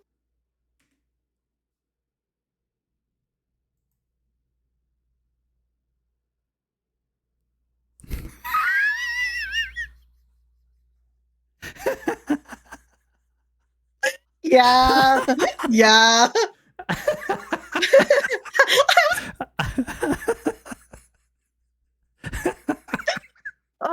Because I was like, okay, I'm gonna walk down this hallway. I'm gonna hit pause. I'm gonna take a breather, and then the dude jumped out at me just as I was waiting for the pause button, and then like it just started smacking things on my keyboard because I'm playing with mouse and keyboard instead of a controller like I'm used to, which is why like I pause and then unpause, and I just started screaming. But yeah, apparently, like, it's like that was basically the entire Outlast. Where like something would happen, I would immediately slam pause and be like, "I can't! I just need to hold on to my butt for a minute." But yeah, so imagine doing that for 6 hours. It's fantastic. Oh, that's getting me memes. I'm so sorry. But yeah, Sean, yeah. digital engineering is my programmed moderator. So yeah, if you have questions regarding digital engineering, feel free to drop me a line after stream. I'm happy to help you get him set up. Sean, if you want to talk to a robot.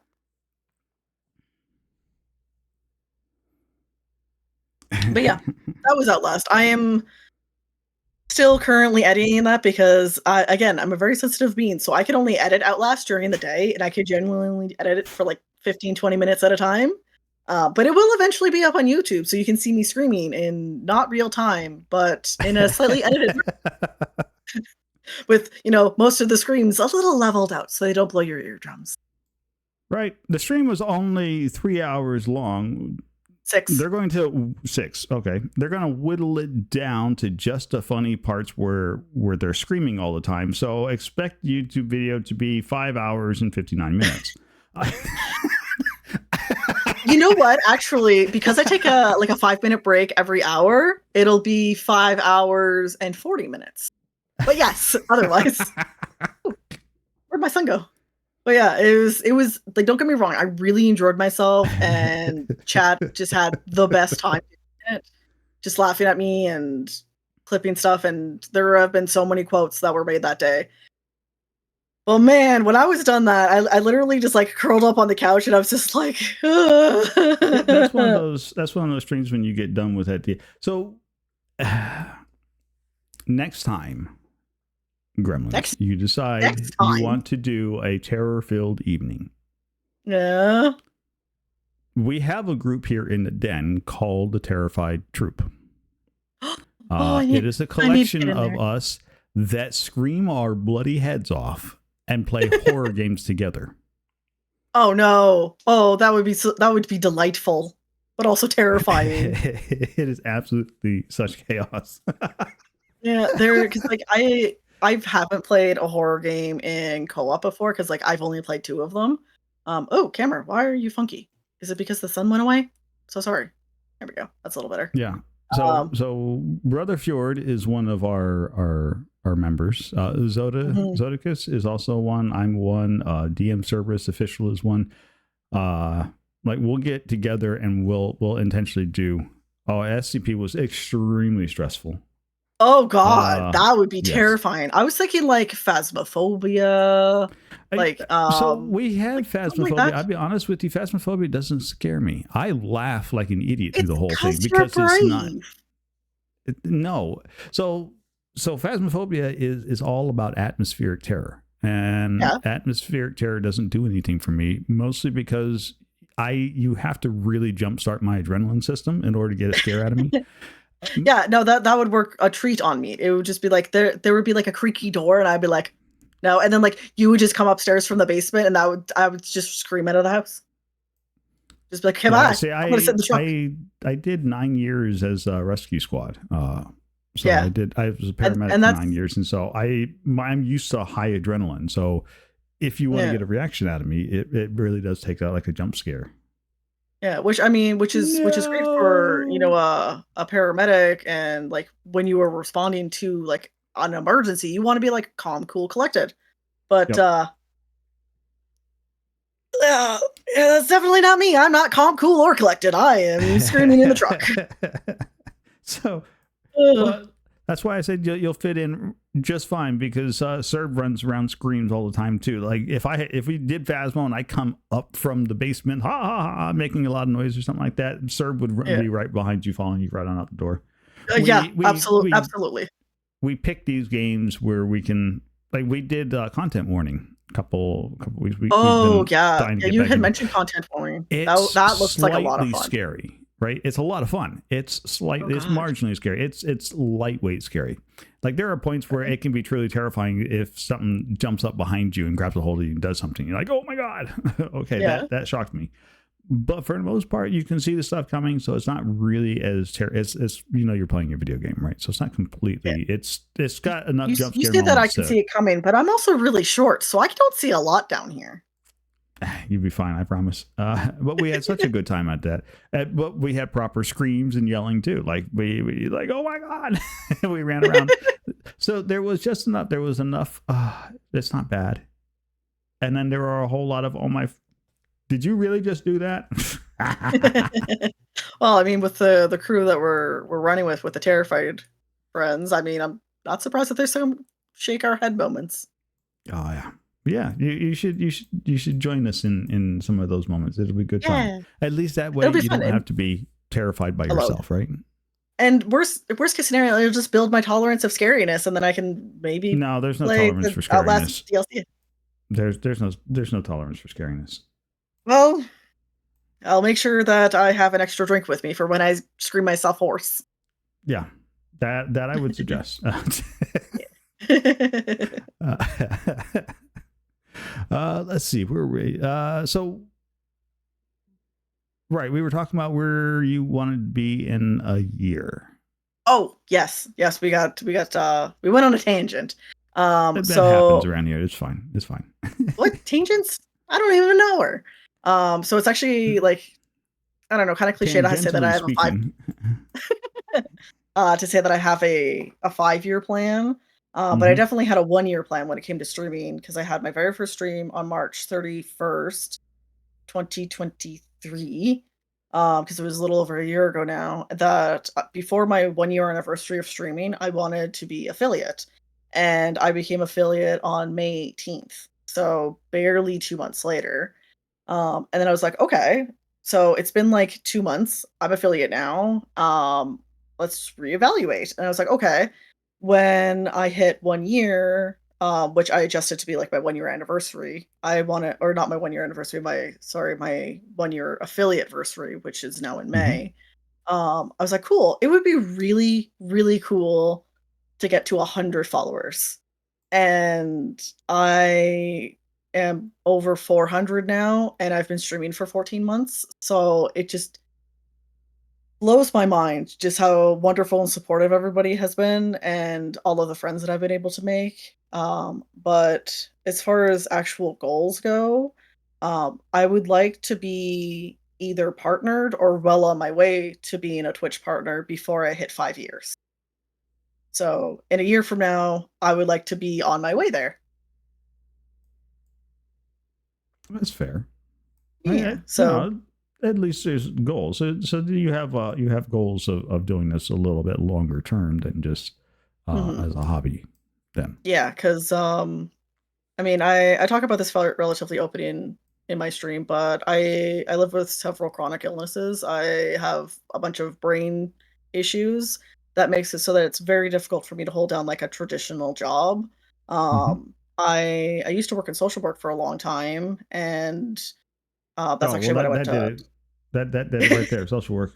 I'm sorry. Yeah, well, You, it's funny because I went to college for social work, and then I started working in the field, and, like, I absolutely loved it. Like, it was one of those moments where it was like, I can see myself, like, actually doing this for the rest of my life or until my brain pops like an egg. And then I got Fox and I moved to Peru, and then I got, like, very sick. It wasn't COVID, it was, like, my illness had gotten really, really bad and kind of ran away with it, and then coming back into Canada, I've been able to kind of get treatment and seek help and whatnot, and it was one of those things where Fox and I had this conversation of, like, he makes, good enough money that we can live comfortably just on his salary, so I don't need to work if I'm not able to, which I'm very, hmm. very grateful for, so I can pursue, like, streaming and content creation full time. Because 1, it gives me that social aspect because I don't tend to leave my house. Because one of the things is um, have I have ADHD, generalized anxiety, and social anxiety, to name a few, but that also means that I have a really hard time leaving my house when I'm by myself. So usually, like, I'll go out with Fox, or I'll go out with my sister or my brother-in-law who live nearby. But it's just a lot easier for me to work from home generally, Right. and where I live, like, kind of out in the middle of nowhere in in country, the closest job, because I was seeking for one when we first moved here, is about an hour and a half, almost 2 hours away, and it was one of those like 3 times a week I would have to go into the office, and then the other 2 days would be at home, and I'm like, I can't swing that, so I wasn't able to continue doing the social work stuff. So I can just be a streamer and just be a little goober who plays video games on the internet. So that's Hmm. that's me. There you go. Right. Yeah. So I just glanced over at chat just to see Meep's little angry emote just like vibrating in chat.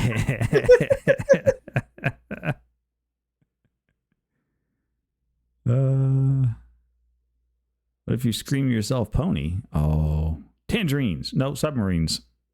Pony? Be spicy. Fear me. I got a glass of milk with your name on it, Meeps. Meeps is adorable. I love Meeps.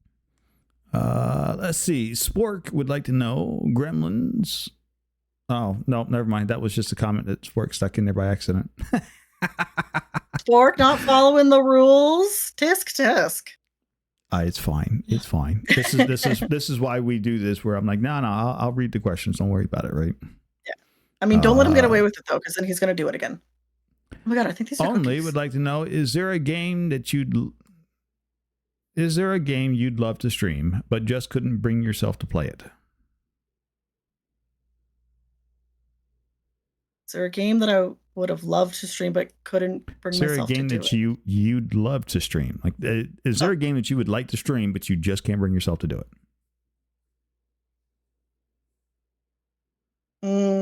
I don't know.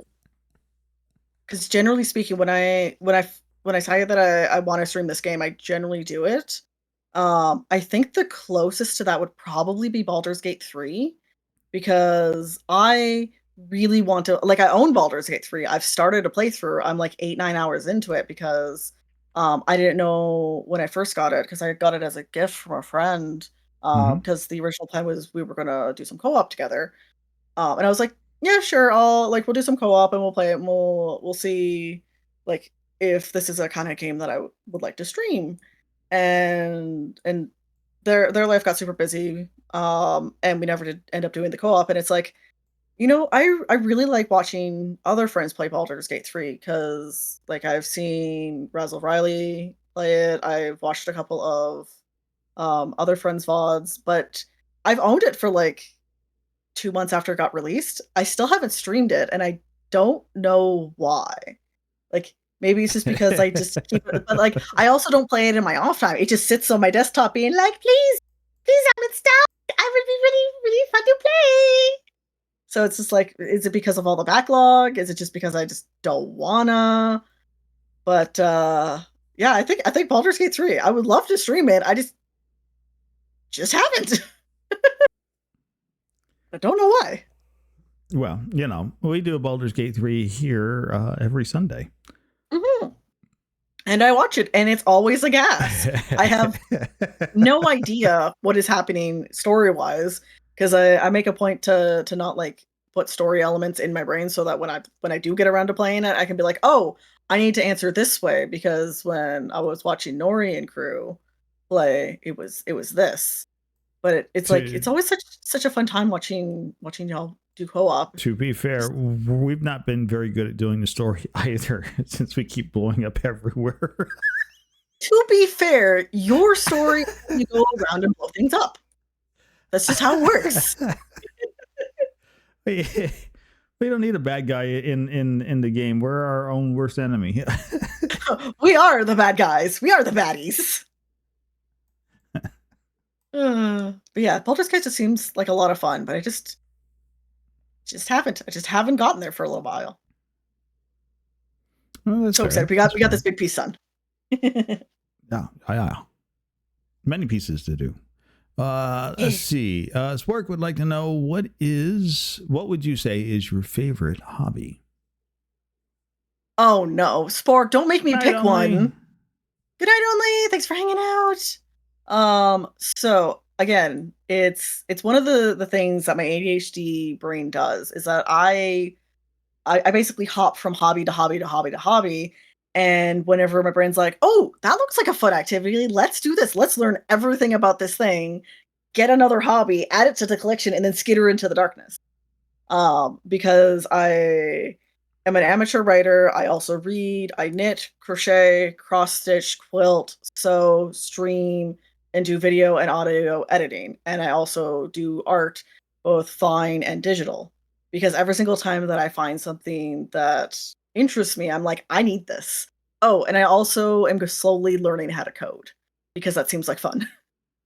So if I have to pick out of all of that, I think I would say that streaming is my favorite because it's definitely something that has been taking up most of my time lately in the last like 2 years. Um, but if I'm picking something that I enjoy the most, I don't know. I honestly don't know because I love each and every one of my different hobbies for different things. And, like, one kind of, like, rolls into the other because because I started knitting when I was 16, and I started knitting because, a good friend of mine was doing a Final Fantasy X2 cosplay of Riku, and for anybody who knows what she looks like, she has, like, a really long knitted scarf that's, like, 9.5 feet long, and my friend wasn't able to find one, and she didn't knit, and she's like, "I don't know how I'm gonna do this, like, I have, a backup idea of this," and, like, we're 16, we don't have any money, and if we do, it's, like, 20 bucks, we don't have enough money to go and, like, buy really nice cosplays of our favorite Final Fantasy characters. So I was like, "Well, I mean, her scarf is knitted. How hard can it be to learn how to knit?" And, Famous like, last words. you say that, but I picked up knitting in, like, 2 or 3 hours. I watched a couple of YouTube videos, Oh, I and did yeah, I too. made her. Now, did you learn to knit two-handed, or did you learn the one-handed Russian speed stitch? I knit continental. So, Haha. I would love Yeah, to so you're do. the Yeah, two-hander. I do two-handed, but, I've Yeah. seen Russian knitting, and, like, that's fascinating, like, they're so fast. Yeah, But I that's do I like. taught myself to knit, and that's I'm like, no, I can't stand this two-handed. I tried to learn the con. I'm like, I Yeah, don't like this one bit. Nope. I'm like, what's a yeah. better way to knit? And like, here you go, Russian speed stitching. I'm like, done. Yeah, so Nori is out here to speed running knitting. So yeah, so I started knitting, and then I made my friend the scarf for her cosplay. And then I can't remember what came up next, but it was just like, oh, I want to make, let's say it was a hat, and I only had straight needles, so I couldn't do a hat. But I'm like, but I have a access to a crochet hook. How hard could crocheting be? And then that's how I got that. And then I ended up picking up sewing, and because I needed to make something else or I needed to alter something. And then I got into quilting and embroidery and cross stitch, where are all kind of relatively like connected. And then I got into streaming, and then with streaming came the audio editing. It doesn't come with the words because I've run out of them. Hmm. And I've always been kind of a traditional artist where it would be a pen and paper or acrylic paint on canvas, but I would do a lot of digital artworks for assets for my stream because, I mean, there are free programs out there, Oh, and tons of free programs out there. I'm also really cheap because it's just like, why pay money for something that's kind of when you could do it yourself for free and make it exactly what you want it to be? So I use Fire Alpaca as my drawing program on my computer, and I make all of my art on that. And then I've made a couple of Well, art okay. commissions and a bunch of I other am stuff I'm for friends. I am good with I first off, yes, I'm right there behind you. If I can make a thing, I will do it. Oh, I absolutely. don't consider that being cheap. I think that's Frugal? huh? No, not even Frugal? frugal. No, no. I think that's a good that shows off a skill set, right? Because it takes a skill set to learn to do that. So if you've got This the is true. ability to do that and you've got the skill set to do it, then that's just a demonstration of your abilities to do something like that. And I think that's perfectly fine. That's no different than somebody out there peddling their wares for the thing that they did, right? It's Yeah. it's somebody who hey, look, I can knit you a sweater, and the sweater will cost you so much money. And you buy that because you buy that person's skill set because they're good at what they're doing. And you can do it yourself, then you do it yourself. Thank you, Safi, for the lurk. Thank you, Bates, for the lurk. And I think that's fantastic. And I think that is a wonderful thing to be able to do. There's nothing frugal about that. Now, if you go, well, I've heard people like, well, I only use open source programs because they're free and I don't want to pay for anybody's hard work. Well, then now I'll call you cheap. Yeah. Because even though it's open source and it's free, that person still spent time on it. If you're not donating to the software developers, there's somebody who spent time on that. They applied their skill sets to that sort of thing. And while fine, I get you don't have to pay for that because it's open source and it's free. To go around and just claim like, oh well, I do all this stuff because I use this stuff because it's free. And I don't want to pay for it. I don't know. Maybe I'm just more of a I want to see if I can do it by myself, rather than like for instance like emotes. Like I've made all of my own emotes from day one, mostly just because I like drawing and it kind of gave me a reason to do more art and to practice my skill set of digital drawing because.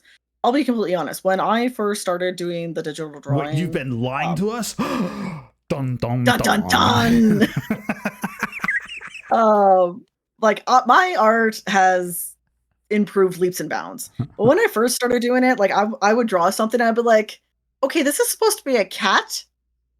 Why does it look lumpy?" And like it's all practice. And I've gotten to the point now where I'm a big advocate for you don't have to spend a lot of money to start streaming. Like if you want it to look nice, there's a lot of open source programs. They're like Canva is free, and you can if you have a little bit of time and a little bit of talent and a little bit of know-how, like you can make your own art and assets and just run with it. And I mean, if you don't know how to do something, probably know a friend who does, and they can help guide you along the way. Because, I mean, gosh, how many times have I come crying to you being like, Nori, my bots are broken, please help me. Or like, my mods are broken, please help me. Everything's broken, please help me. That's fine.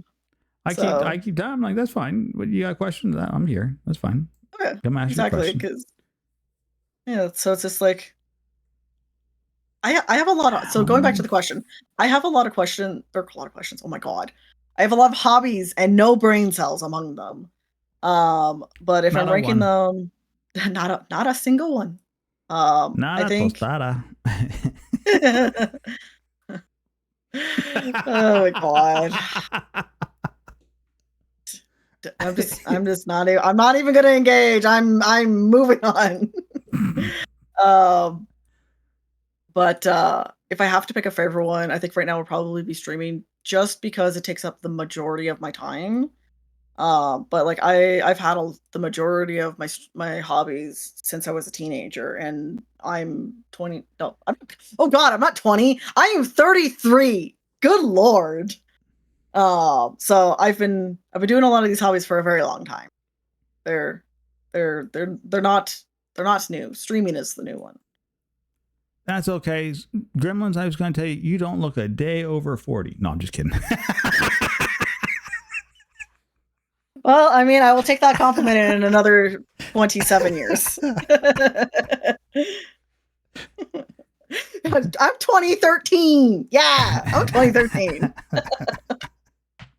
I tell everybody, like, how old are you? I am exactly the age of my shoe size. I have an age sensitive. Wait, that's my IQ. I usually just, you can always just be like, well, I am older than a baby, but younger than the sun. And then you can just be like, okay. Older than a baby, but younger than the sun. Well, that would depend on which sun you're talking about. The sun. Well, I know, but, my father is the son. He is the son of my grandfather, who is the son of his great-grandfather, and I am younger than both of those two. Exactly. So you are correct. You are older than a baby and younger than the son. Well, up to a point. because No. I think I've already aged past my great grandfather, who is also the sun. So therefore, Well, I am now technically older than the sun in that regards. and then technically you're lying, but they have to figure that out before you manage to scatter away into the ether. Oh my God, where did you go? I have this one chunk of orange, and I have no idea where it goes, and it's making me mad. Yeah, basically. You go here. It's fine. It's fine. The orange goes there. Like how? I don't know why you can't see where the orange goes. It goes right there. See, it's done. There you go. Time isn't real. Yeah, I mean, wibbly wobbly, timey wimey things. Well, okay, so honestly, if you look at time, all time is a method for us to track distance traveled. Yeah, and I don't travel distance, so time means nothing to me. So I stay home. No. You travel very far each and every day. We are on the largest car with a bunch of people and a very crotchety old man in the center of the earth who's threatening to pull over and take us all home. Well, I like home, so let's go home. Home is a good place. The living space. Pull this interstellar spaceship over, Sonny. You can't stop bickering back there. I'm turning this car around. That's what I figure all the earthquakes are. You know, it's the guy downstairs be like, hey, knock this Yeah. Or it's like the parent like leaning behind and just like swatting at the kids between the seats, being like, quiet down back there, stop punching each other. Hurricanes, there you go, right? Yeah. Back to Winnipeg. Back to Winnipeg. God, Spork is obsessed with Winnipeg.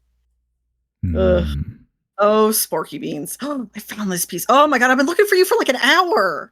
God. Let's see. Meeps would like to know, what is your favorite type of game to stream? Meeps, I think we've already answered this one. Yeah, I think Soulsborne. I think Soulsborne. If I have to pick a genre or like a game company, I guess. Souls-like.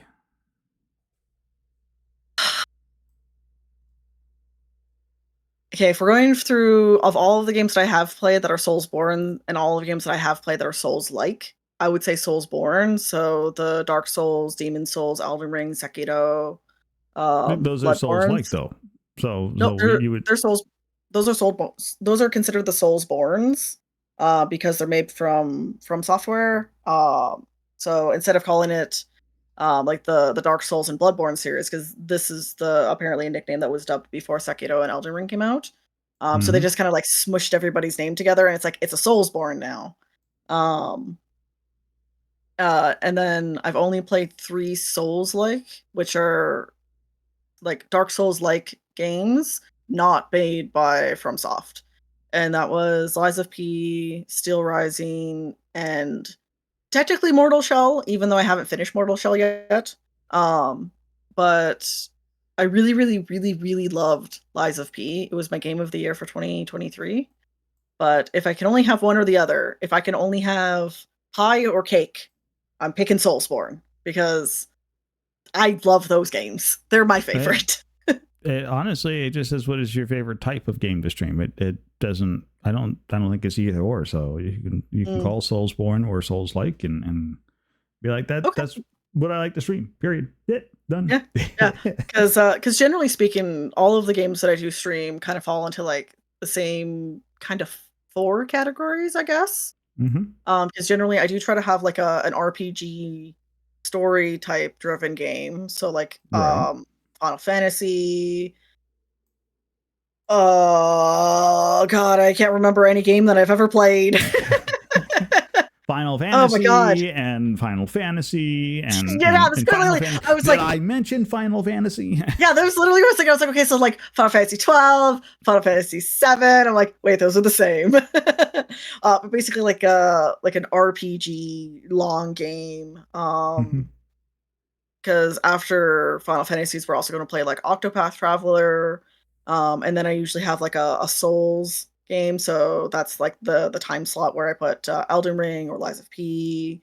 And then I try to have, and then like my 3rd day of the week, because I stream 4 days a week and the 4th day is always co-op. Um, and then my third day is like everything else, which generally either is like a nostalgia game, a stream request game, or like a cozy game. So like Stardew or Moonstone Valley, Minecraft, um, like those kind of games. So usually the things that I stream generally fall into those three categories. And then there's like the Mhm. random one-offs where I'm like, oh, let's play Outlast. Let's go do this. Let's go do this really scary thing. Let's go play Outlast so I can have regrets for the rest of my life. God, I literally booted up the game, and the game opens up. You're this like detective reporter guy, and Mhm. you're driving in a car, and you're driving up to the location. Um, and it's like nighttime, and it's raining, and then like you don't control the game yet. Like it's just like the intro cutscene that you would probably skip. Yep. And you roll up, and then like the character like puts it in park, and it's like, okay, press E to get out of the car, and I'm like, I don't want to press E. I have regretties. I want to press R for reverse. No, like that's how far into the game Can, I got when I already had regrets. can we just back this up just a little bit? You Uh know. oh, uh oh, uh oh. What did I do? Or Miyazaki. Right. Gremlins is correct. Soulsborne is the direct creation Nothing. of FromSoft or Miyazaki. Yeah, we love Miyazaki-san. Like I'm a big survival game player and I Mm, like Souls like games. So I'll play yeah. Soulsborne or I'll play Mhm. Souls like. It doesn't both of them are just fine. FPSs Yeah. are another one I really like. So like I'll Mm. get into those and that's fine. I don't Yeah. know that I make a big Tsuki Big needed dinner. distinction. Oh, well, that's nice of you to go Tookie. get Tsuki dinner. Welcome back, memes. Because yeah, like I don't know. I guess I do care about the distinction. Because it's very specifically like a Soulsborne is made by like this single game developer. But the style of game is a Souls like kind of like a roguelike or Yep. a Metroidvania, that kind of thing. But I don't know. I've just kind of gotten so used to having the distinction that it's just that's a it's a Soulsborne or it's a Souls like. So I don't know. Yeah, that's fine. No, there's nothing wrong. I mean, I'm not. I'm asking the questions because that's what we do around Yeah. here. This is we ask What? the questions. We ask questions on Talk Tuesday? We I thought ask we just hang out and questions. do puzzles. Amazing, right? And here you thought you were just going to get snackies. I know, right? Well, I didn't realize that my snackies came with some assembly required. I did not A sign lot up of for this. assembly. A lot of assembly required. And no instructions. Not even Wait. an identifying marking. Do you expect me to give instructions? Yes. The guy that throws the instructions out the window. Yeah, but you threw out the window into the dumpster, which is my home. So you inadvertently directly give the instruction. I have to actually write documentation for the stuff that I work on and do, Yeah. and I'm like legitimately it's like one actual sentence long that I have to type in it, and then the rest of it is just like here you go, screenshots. That's the Honestly, instructions you get. screenshots are the best because like I mean like anybody who spent any time in my streams know that like as soon as I hit go live, my brain turns off and I cannot read to save my life. Well, Spork okay, but shouted at me the other. that's streamer brain. I think Oh yeah. everybody's guilty of that. Oh, absolutely. I mean, there was I can't remember the context. Um, but Meats had said something, and the word was Amazon. But I had read it, and like I have a habit of I'll like as I'm reading, I'll Mm-hmm. read out loud. Mm-hmm. But I read it as Arizona, and that completely changed the context of the thing. And I went on this huge tangent about Arizona tea, and then Meats just kind of piped up like, um, it was Amazon, and I was like, "Oh, beans! I'm so sorry." So it's just words no bueno. Pictures, yes, I like pictograms. Those are good. No, see, my brain's trying to. I'm still trying to figure out how do you get Arizona from Amazon. Because I look at some of the letters in the word, and then my brain scrambles them and then fills in the blank. It's like playing Boggle where you're missing half of the pieces. Is basically how the inside of my brain works. It's actually it's rather fascinating topic, right? But there was a study done, I don't know, 15, 20 years ago, where they proved that you can, because English speakers have a tendency not to read every letter in a word. So you can God, no. Yeah. You just assume give somebody a sentence where the first and last letter end like they're supposed to be, and every letter in between is all jumbled up, and people will still be able to read that all the way through. In fact, when they put the sentence down for me to read that, I read it all the way through, and I'm like, da da da da da da. Yeah, okay, I totally get. Wait a minute, go back and that's misspelled. That's misspelled. You're like, why is everything misspelled? You're like, oh, this is the study. Yeah, I read that too. Yeah, I read that as well, and I thought it was absolutely fascinating because growing up, I was actually bilingual with English and French. Because when my parents were together, my father was bilingual English French, and my mom only spoke English. So when they got divorced and my mom got full custody of me, my older sister, she was like, "Okay, I cannot help you two with your homework because it's in French. We need to put you guys in English school." So I stopped using French and kind of lost it. And now I'm really sad that I am not bilingual anymore because I can't speak any French, which is funny because if somebody is speaking French near me or if I'm watching French television, I know exactly what's going on, but I can't be like, oh, this word means this and that word means that. And I can't read French. But if someone's speaking it, every once in a while, Theo will say a French phrase on his stream and I'll be like, oh, this is what that means. Like my brain just automatically filters it. So it's still there. I just can't access it. But it's like doing the switch over when I was so young. It definitely made it harder for me to understand English.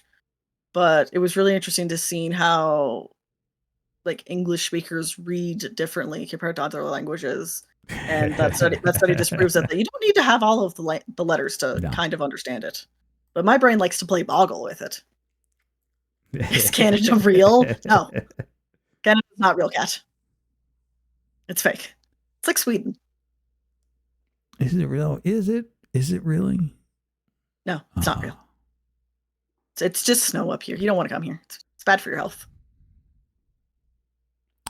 My pretty princess would like to know, did you find the scary game fun? And will you play another scary game? I did enjoy it. I liked playing Outlast. I really enjoyed Little Nightmares, and those are really the two scary games that I've played because Ludo was a game demo that was only like a half hour long.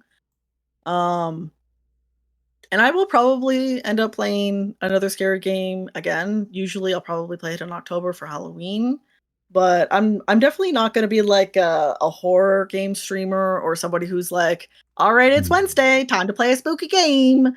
It'll be like a once a year kind of thing because I need time to like heal and to catch up on sleep and realize that it is just a video game and Big Jim is not actually going to kick in my door and grab me and throw me through a set of windows.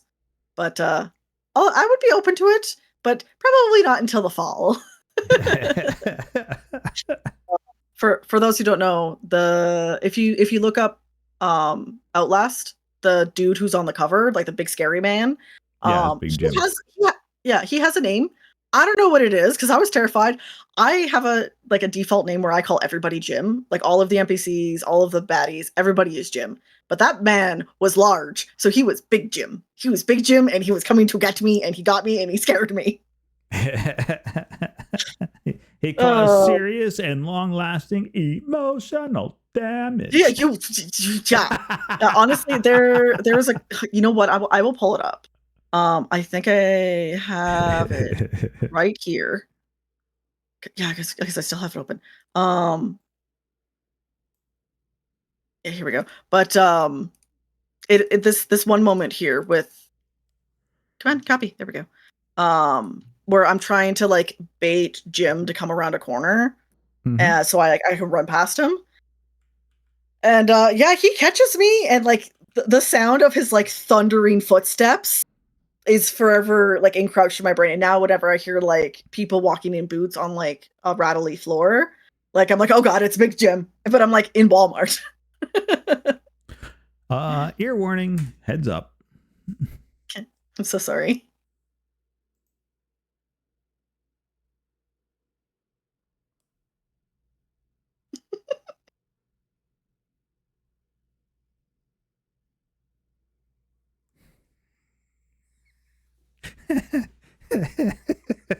Yeah.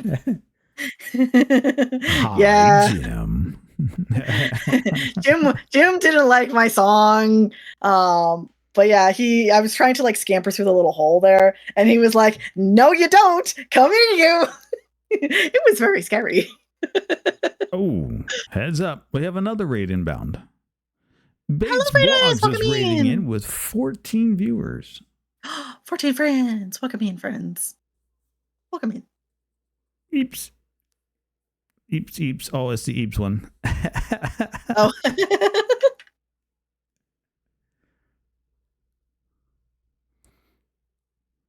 It's the Eeps clips. Yep. Well, so apparently this was there's a Eeps Redeem, and it's kind of like Pig Latin almost. Oh. Only it's Eebs. Everything either starts or ends with Eebs. I'll have to get the actual all the way down. Yes. Welcome in, Raiders. Welcome in. We'll get you guys caught up. You guys are just in time for our fabulous Talk Tuesday. Our special guest tonight is the one and only, the infamously famous Gremlins Hovel. He's sitting down with us talking. We're learning all there is to know about this lovely, fantastic streamer. If you're curious about it, you want to catch some of their content, their names down there in the title, feel free to click it and drop a follow. Stick on around, ask the questions if you want. They're 1 point a piece. They're really super cheap, just so that you guys can get in here and ask any questions of our special guests that you absolutely want to know. But welcome in.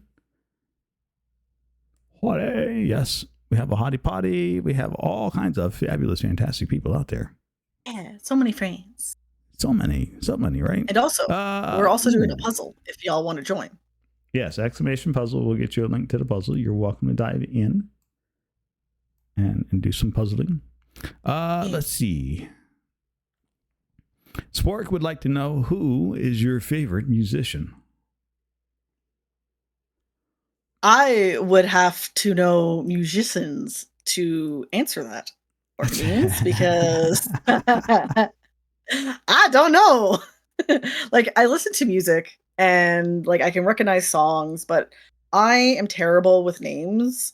If I meet someone in person and like Nori introduced me and you're like, "Hey, this is Jim," and I'm like, "Hello, Nathan. It's nice to meet you." Like, that's how quickly the names come in and out. Like, I cannot hold on to names to hold on to my life. So to hold on to like musician names or like actors' names, my brain is just like, Checking so out. Yeah. So if I had to pick out of all of the names of musicians and like musical talents of people whose name I can actually remember, I would probably say Dolly Parton, because I know her name. And also whenever I listen, because I put in music whenever I'm like doing stuff or I'm listening to a stream or a podcast. Specifically whenever I'm doing the dishes, I put on Dolly Parton's 9 to 5 on loop, and it helps me get the dishes done fast. Bates, thank you literally for the raid. Go get you some foodums. All the best. Yeah, Dolly's the greatest. Yeah, and I mean, what is everybody else's name? I don't know. They're not Dolly.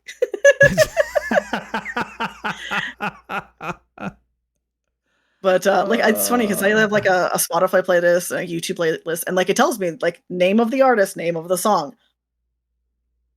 Oh, okay. So what you're saying is that you pay attention to the artists and the song names about as well as I pay attention to the plot in the game. Yes, exactly the same, the exact same energy. Because like, I don't. That's the thing is I just don't. Hey, you want to give me a hard time about skipping vital information? Aha, Yeah, got your but the number. name of a song that you enjoy it's not vital information. It is It's like how vital nobody knows. information. How are you supposed to Well, go let back me. and find it again in 20 years? You don't. You ask Google. You lean into your Siri microphone and be like, hey Siri, what is that song that goes Jolene, Jolene, Jolene, Jolene? And it'll be like Jolene by Dolly Parton.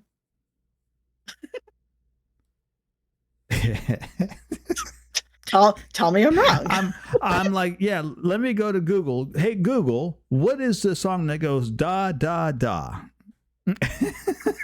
You joke, but I've done that before and I've gotten it to work. So what I'm hearing is that Nori is just bad at Googling stuff. No, I am bad at Googling music because I prefer to know the name of the song. My Google foo is actually really solid because I have to go look up some fairly obscure things with regards to programming stuff. Oh yeah, I can only imagine how obscure your Google history is. But yeah, because like I find music that I like, and especially with platforms like Spotify, where it's just like you open your phone and you just press like a single thing, where it's like I like this song, add it to my list, and then be like, okay, I'll add it to your list, and it's like I don't even look. It's just like I like the way that this makes my brain tingle. Give me more later. I like this. Brain tingles. Momenty, Yeah, thank you for the follow. Welcome in. Yeah, one of us. One of us. One of us, not in a creepy way though. Oh, I connected a big piece. Ooh, oh, I'm so good at puzzles. You got a good piece, didn't you? Let's see. Spork would I got a also bunch like of to know M&Ms. if you will tell us the merengue story. Cha cha cha. Oh no, it's not. It's. I wish it was merengue. It's meringue. Spork, are you still here? Or can I shout at you? Okay. Spork, if you're still here, I will tell the meringue story. If not, no, because I hate it and it makes me so mad. Oh my god. So basically, you've already it opened was. your mouth to it now. I want the merengue story. I don't care if Spork's Yeah, here or I'm not. gonna tell you. I'm gonna tell you merengue. Fun fact: if you guys go to my chat and you type in meringue, the bot will be like, "No, we don't do that here because of Spork." So Spork has come to Canada and he's stayed with Fox and I twice now. Why he chooses to come and stay with us, I don't know because I yell at him every day. But we were in the car and we were going into town because Spork is from England. They don't have like Costco's the way that Canada and America do. They don't have like big box stores. Like they have very walkable cities, so like the fact that you have to like drive all distance to get anywhere is novel to him. Yeah. So it was like, okay, well, we need to go in town to get some odds and ends anyway. Let's go to Costco because you've never been to Costco, and plus I love Costco. So we're in the car, and picture in your mind, so I'm in the front seat and Fox is driving because we have left-hand drive vehicles in Canada. And Spork is sitting in the middle in the back seat so that he can like just like lean in between and just be like, "What you guys thinking about?" And we're sitting there, we're chit-chatting, having a good day. I and shouldn't like picture things like that in my mind because now I've got a picture of Fox and Gremlins in the driver's seat, and in the back there's this little bitty Spork. And it's just bending back and forth like from out of the Matrix movie. It's not the spoon that bends, it's the Spork. You know what? I think if I had that, I would much rather. I would have much rather that than the Englishman in my backseat, honestly, because good lord. But like Spork and I have known each other for years, and this is the very first time that we like got to meet up like in person because we've only ever known each other online. And like we had been planning this trip for like months and months and months, and we're all super excited. And it's like the second day because it was like let's say that he landed on a Monday evening and it was Tuesday morning that we were going out. So it was literally within the first 24 hours that we were like in person, and I'm trying to be like a polite host and be like, this is the first time he's come to my country. I want him to have a good time. I want him to, like, he's one of my closest friends. I want him to not hate me when he leaves, to be, and then be like, oh yeah, I don't actually want to be friends with you anymore. You're a garbage human being, because anxiety brain is stupid. But we're sitting in the car driving along, and we've been swapping stories the whole drive because it's like 45 minutes to an hour to get to the nearest Costco. And Spork is like, oh, have I told you guys about the story of me in home ec, like in home economics? And I was in a home ec class when I was in junior high or middle school for our American friends. And Mm-hmm. it was like a combination between like cooking and sewing, Yep. photography and woodwork. It was a really weird mix, but I really enjoyed it. I shared a couple of stories from that, and Spark is like, yeah, um, the teacher that I had was Australian, and we did this, that, and the other thing, and then like the final exam was we were going to make a lemon meringue pie. And me and Jimmy from class, we were partnered up, and we made the custard and the crust from scratch. And um and he's like, yeah, so, and then we worked on the meringue, and everything was great. And I remember sitting there, and I'm like whipping meringue, and my teacher comes over, like looks over my shoulder, and it's like, oh, Spork, you're doing actually a really good job.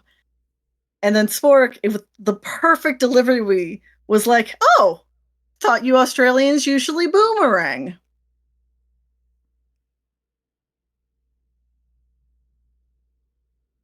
Yeah, you guys can't see, but Nori is like face down. Oh yeah, stop scratching the chair.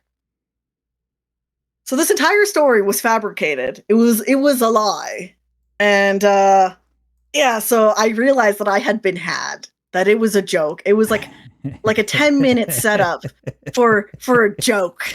And I'm just like, I thought we were bonding. I thought we were sharing stories about our childhoods. I got so angry that like I was just like, Fox, pull over. I need to kill him. Like, I had made the joke with his mom that I promised to send your son back with all of his organs. And I'm like, no, I am sending her son back in a body bag. Like, I need to murder this man.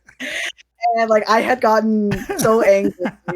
And like, tunnel vision kicked in, and I was shouting at him. And he is peeing himself laughing this whole time. And the part that apparently got Spork the best is this whole time, Fox has been dead silent. He's just been sitting there, just driving along, being like, "Oh yeah, I'm listening to the two people talk. Everything's funny." And then when the delivery happened, and I started screaming. He was like, because he was holding in his laughter, but Spork could see that his shoulders were jiggling because he was trying not to laugh out loud, so that I wouldn't target him with my anger. But I was so mad. And then we get to Costco, because like at this point we had gotten into town, and we'd driven past a Walmart, and it's like one of those like big Walmart supercenters, which is like fairly Right. normal. And Spark is like, oh, that's a really big Walmart. And I'm like, yeah, it's a standard size Walmart for Canada. And I was still so angry.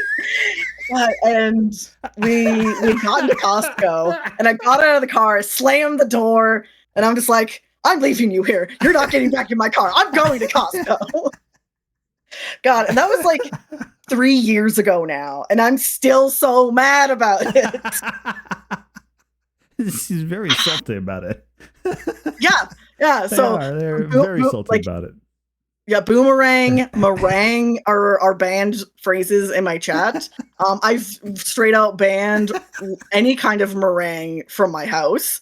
My sister brought a lemon meringue pie over for Thanksgiving, and I was just like, oh, the flashback. So I took a picture of it and sent it to Spark, and it was like, why is she allowed to bring meringue to my house? I'm like, because I don't want to make her wear it. That's why. So it's just, I had been had, and it makes me so mad.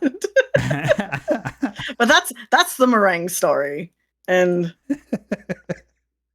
I never live to. If you were telling this story, and I'm listening to this, I'm like, There's a punchline in here somewhere. There's a punchline, and I'm trying to figure it out. The heads down was not because it was a bad punchline. It was a really good punchline. Oh yeah, it's the good. Heads down was like, oh, I missed the obviousness of it. Of course. Yeah, and like at this point, like, God, I had known Spork for years at this point.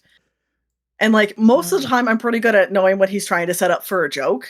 And I was just like, oh yeah, I know this thing, because he only mentioned it once at the very beginning that his teacher was Australian. And it's just like at the very end, he's like, oh, I thought you Aussies booed meringue. And I'm like, oh my God, I am going to kill you. Like it was just a visceral reaction of like from 0 to violence. And he has never let me live it down ever. So that's the Boomerang story, friends. Also, if we ever do a meetup and I meet any of y'all in person, and if you bring me a meringue pie, you are going to leave wearing it, because I'm going to throw it at you. And I'm not sorry. You know what? That's fine. I will take what I give. If you can manage to sneak up on me with a meringue pie and get me with it, I will tip my hat to you, good sir. But if I get my hands on it first, and all holds barred, I'm throwing it. You better get these hands, because these hands are coming.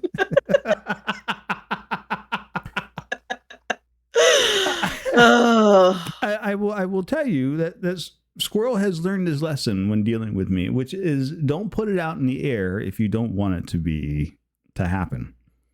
Yeah, so, I've also learned that kind of the hard way too. And challenge accepted. See, but what if it's little Meeps that gave it to you? Oh, Meeps, don't let Spork use you into giving me a meringue pie. I am going to ship Gremlins a special package. Ugh. Whereupon opening said special package, it's spring-loaded meringue pie, splat right in the face. All right, note to self: if I get any packages from Nori, check for booby traps and then make Spork open them. I'll do it. He loves opening packages. He gets very excited. I'll just be like, oh yeah, no, go right ahead. You can open stuff up. Wang. Ah. You won't know what hit him. No, he probably won't. And you'll probably laugh about the whole thing too. Oh yeah, absolutely. I will giggle the entire time. It'll be great. It'll be grand.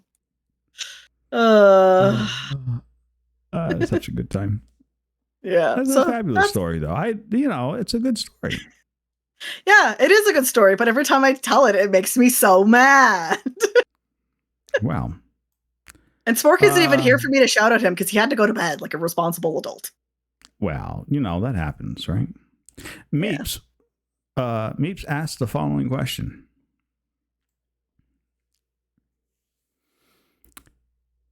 Did you know that if your dog has a fever, you should go to the store and get mustard? My vet informed me that it's good for hot dogs. It's good for a little hot dog. That one got me, because I think it was Meeps, you'll have to correct me, but I'm pretty sure that it was the very first day that Meeps and I had met. And like Meeps is such a sweet little being. Like I love them with all of my heart. And Meeps is just like, oh, did you know that mustard is good for a dog if they're overheating? I'm like, yeah, really? It's like, yeah, my vet told me it's good for a hot dog, and like absolutely blindsided me. And it's just like, I can't be mad. You're so cute. You're so sweet and innocent. But also I've been had. Meeps. Yeah. Oh. Yeah, I felt every single emotion that there is to feel in like 5 seconds, and I'm like, good joke, Meeps. And honestly, I think that's probably like my favorite joke that's out there, mostly because it was Meeps who told it to me. It was the third thing that you had said in my chat. Yeah. It was so good because I was not expecting it. Blindsided.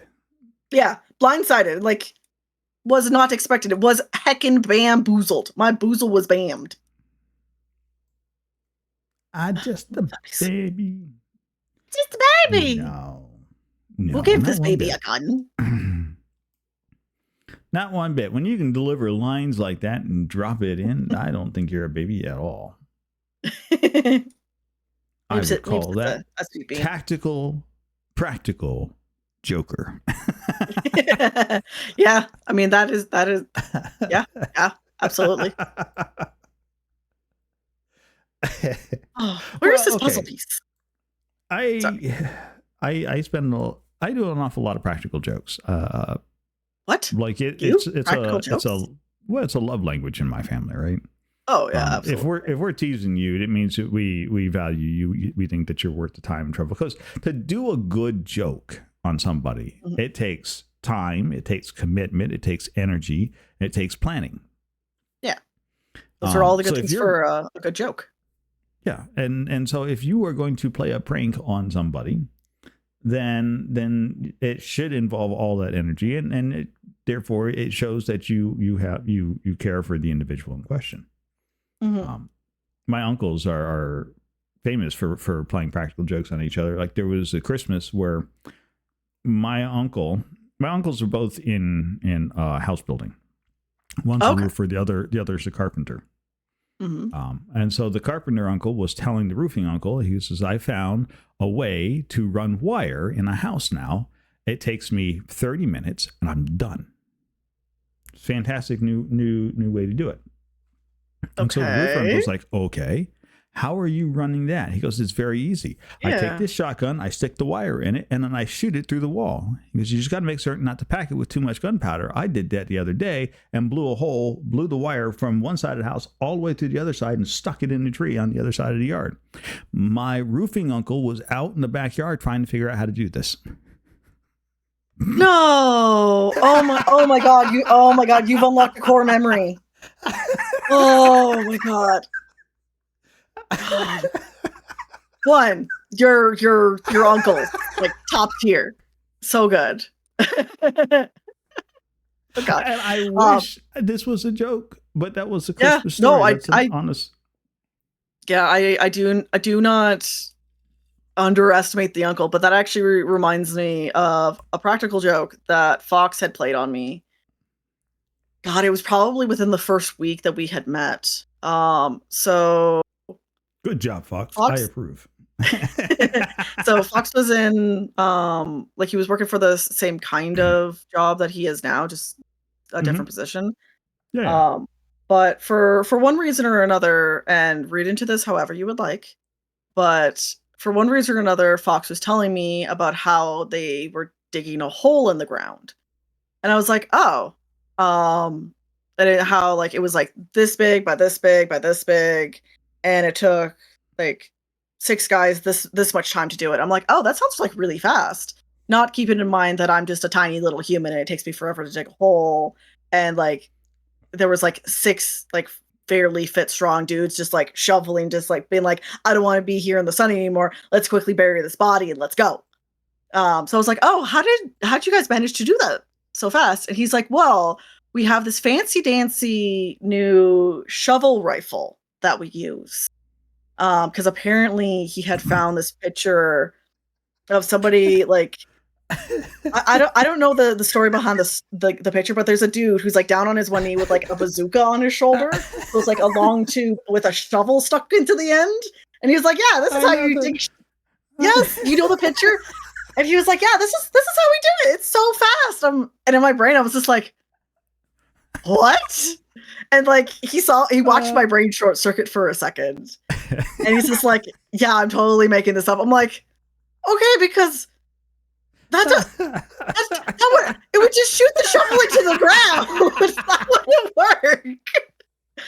And yeah, oh my God, it's just you saying with the uncle and the gun. I'm just like, oh my God, I have a story involving shovels. But yeah, I just welcome in. But yeah, I got absolutely bamboozled.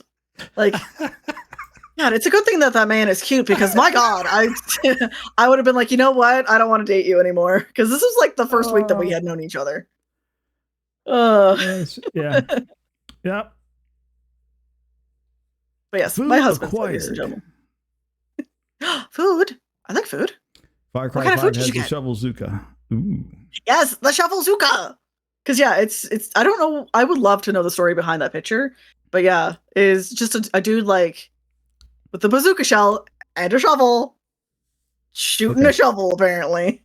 Well, I'll share another one. We'll see if this one Yes. gets you a laugh riot, right? Yeah. So, my son is getting married, and his new wife, before they were, when this was 4 or 5 years ago, she had just met me, Okay. so doesn't really know too much about me. Yeah. But I found out that she's really into what are they called? Not Mech Warriors, they're the Gundams. Big Gundams, into yeah. Gundams, right? Oh yeah. So for Christmas, we decided that we would get. I told her, I'm like, okay, I will get you a Gundam for Christmas. Mm-hmm. Found no, Gladius, not the donut puzzle. I found online. I already asked that cat. Don't worry. I found online a place where you can. First off, I went and bought her an authentic Gundam from Japan and had it shipped over here. Yeah, like an actual Gundam. Yeah, from Ariabara. Blah, blah, I can't pronounce it. Yes. I'm like, I know the name. I can. My mouth just won't make the word right now. Your brain can say the word, but your mouth can't. Yeah. So Yeah, I ordered it from. Well, so I got a buddy of mine that actually lives over in Japan. So he went into there and bought me one of theirs from the store and shipped it all the way back over here. Right. So that's what we got for her for Christmas.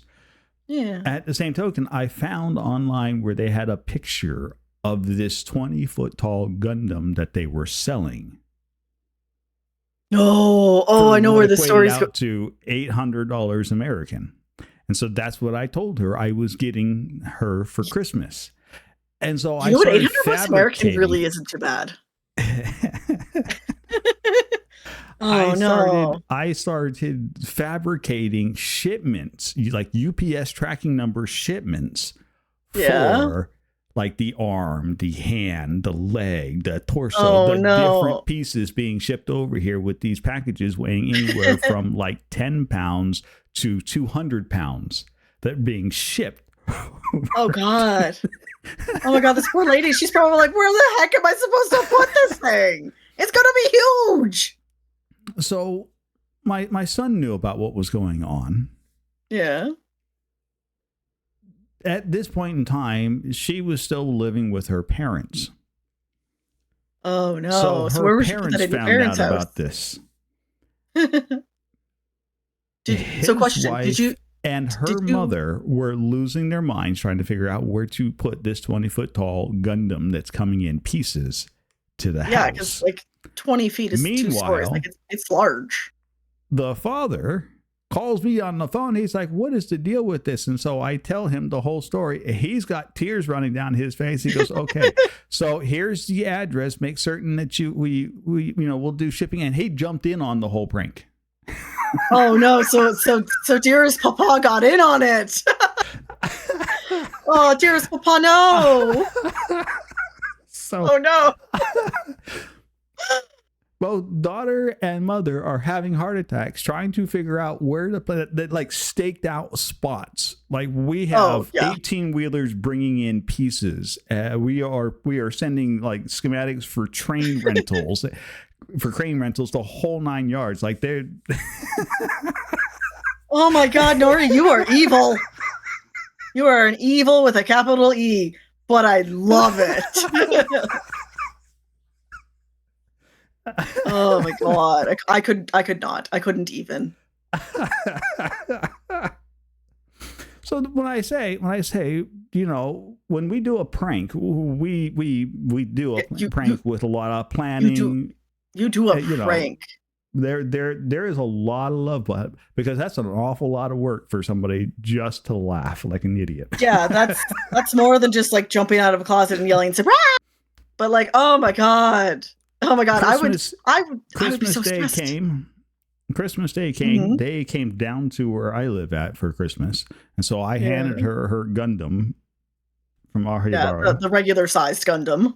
From Akihabara. There we go. I can say it now. Akihabara. There you So go. I'm like, here's your Akihabara Gundam. I hand her this little box, and she's like, "What is this? Like the pinky?" And I'm like, "Open it." And so she opened the box up. She goes, "This is the Gundam?" I'm like, "Yeah." Of course it is. She's Did you think that I was going to get you a giant one? She lost her mind for a second. She's like, I'm like, got you. Gotcha. Welcome to the family. If that's Oh not my bad God. enough, she turned around, called her mother, and Yeah. then proceeded to tell her mother about this giant hand that they got to figure out how to strap to the hood of the car to come home with. Oh my God, because the mom didn't know yet. Oh my God. Oh yeah, no, she fits into the family just fine. Oh my God. Oh, I wonder what the mom's reaction was when she came home with a regular Gundam, and the dad was just like, "Oh yeah, by the way, I knew this whole time." I've met the woman in real life, by the way. I've gone up since that Christmas and have sat down and talked with her, and she has threatened to kill me on more than one occasion. And I am not allowed to send any gifts at all. Honestly, do you blame her after that? I don't think I blame her. In fact, I would almost say fair.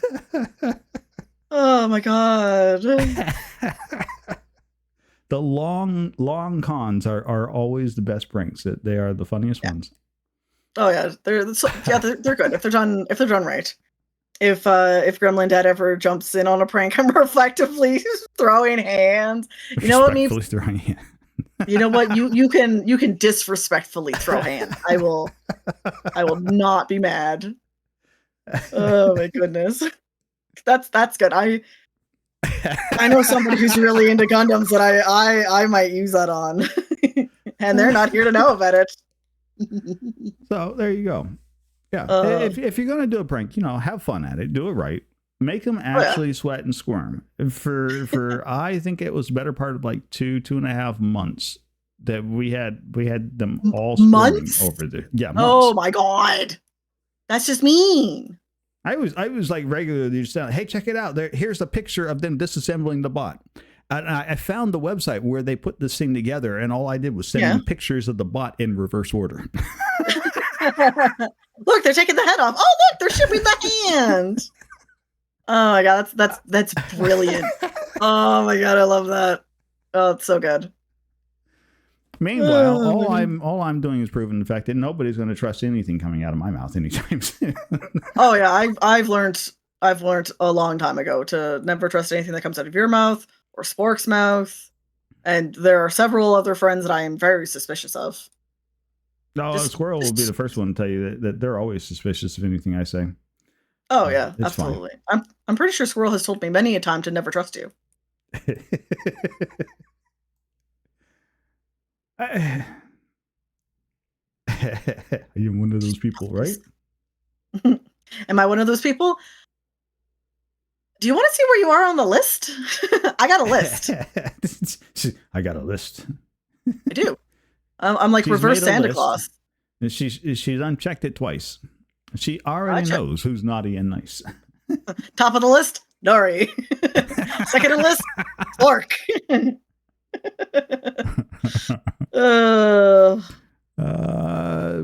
My pretty princess would like to know, what's the most difficult part of streaming? Talking, editing, technical, the games? What do you think is the hardest part of streaming? For me personally, the tech, because I am not very tech savvy. I generally struggle with technology. Most of the time when I'm trying to set up a new piece of tech, like my microphone, for example, like it's nothing too fancy. It's a Blue Yeti. I really like it. It gets the job done. Right. When I tried to set it up the first time by itself, because it's a USB microphone, you plug one cord into the bottom of the mic and then the other cord into your PC. That's it. Yep. Like it's basically plug and play. Like easy breezy, beautiful. Yeah. So it was fine. Yeah. I really quite like it. But if you have it just like out of the box without any filters, without any adjustment, it's fine. But it could be better because audio is a very tricky beast depending on the pitch of your voice, the surroundings that you are, what kind of like audio treatment the room that you're in is. So I really struggled with the audio. And Fox tried to help me a little bit and I ended up just getting frustrated with him and I was just like, "No, go away. Go away. I will figure it out myself."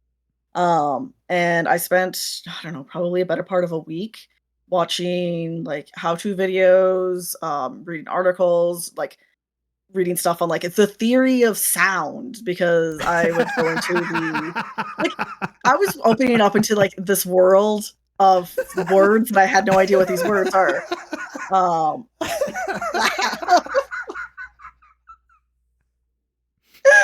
so like I fell down the rabbit hole. And I say fell down and I willingly threw myself down the rabbit hole.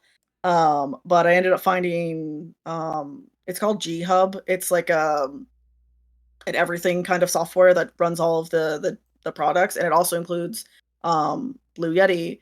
So I set up all of my filters and my compressions and yada yada through there, but it took the better part of a week to do it, and that was just for the microphone. The camera was a completely different thing. Once I got a proper light, that was a completely different thing because here, let me turn it off. Because before, this is what my stream looked like. I was very, very dark. Um, so when I got lighting, I had to figure out like placement, how that worked. Luckily, that is also just plug and play, and it's just like 2 sliders.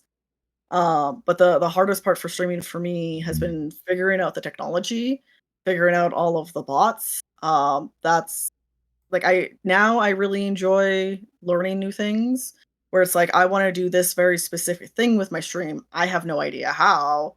So let's just spend like an hour Googling it so I know what I'm trying to do. And then it's like, okay, I've identified the thing that I'm trying to figure out. Now I need to Google and figure out how to figure out the thing that I'm trying to figure out now that I know what the thing is called. Because I'll quite literally just go into Google and be like, uh, Blue Yeti microphone not working Twitch. And I'm like, okay, let's start here. And then I like slowly refine my Google searches and go through that. So I've gotten fairly good at that. I probably think the next hardest thing is the constant talking. Because when you're playing video games and you're trying to talk with chat, going back and forth between chat and the game and trying to fight streamer brain where you can actually read and understand what people are saying to you, and then play the game and talk at the same time, and then just letting the filter turn off and just letting the word vomit come out where you're just constantly talking so that when someone comes into your stream, they can hear you already talking about Gundams or something. And they're like, "Oh, I have an opinion on Gundams. I can come in and I can talk to you too." And then you end up having a conversation. Like that's something that I've gotten a little bit better at. But when I was a baby streamer, I was awkward. I was a very awkward taco. I would just sit there and just be like, "I like playing video games. I don't like talking to people." So I think those Awkward are taco. yeah. You have your awkward taco. Is that the first time you've ever heard that? I say that like all the I time.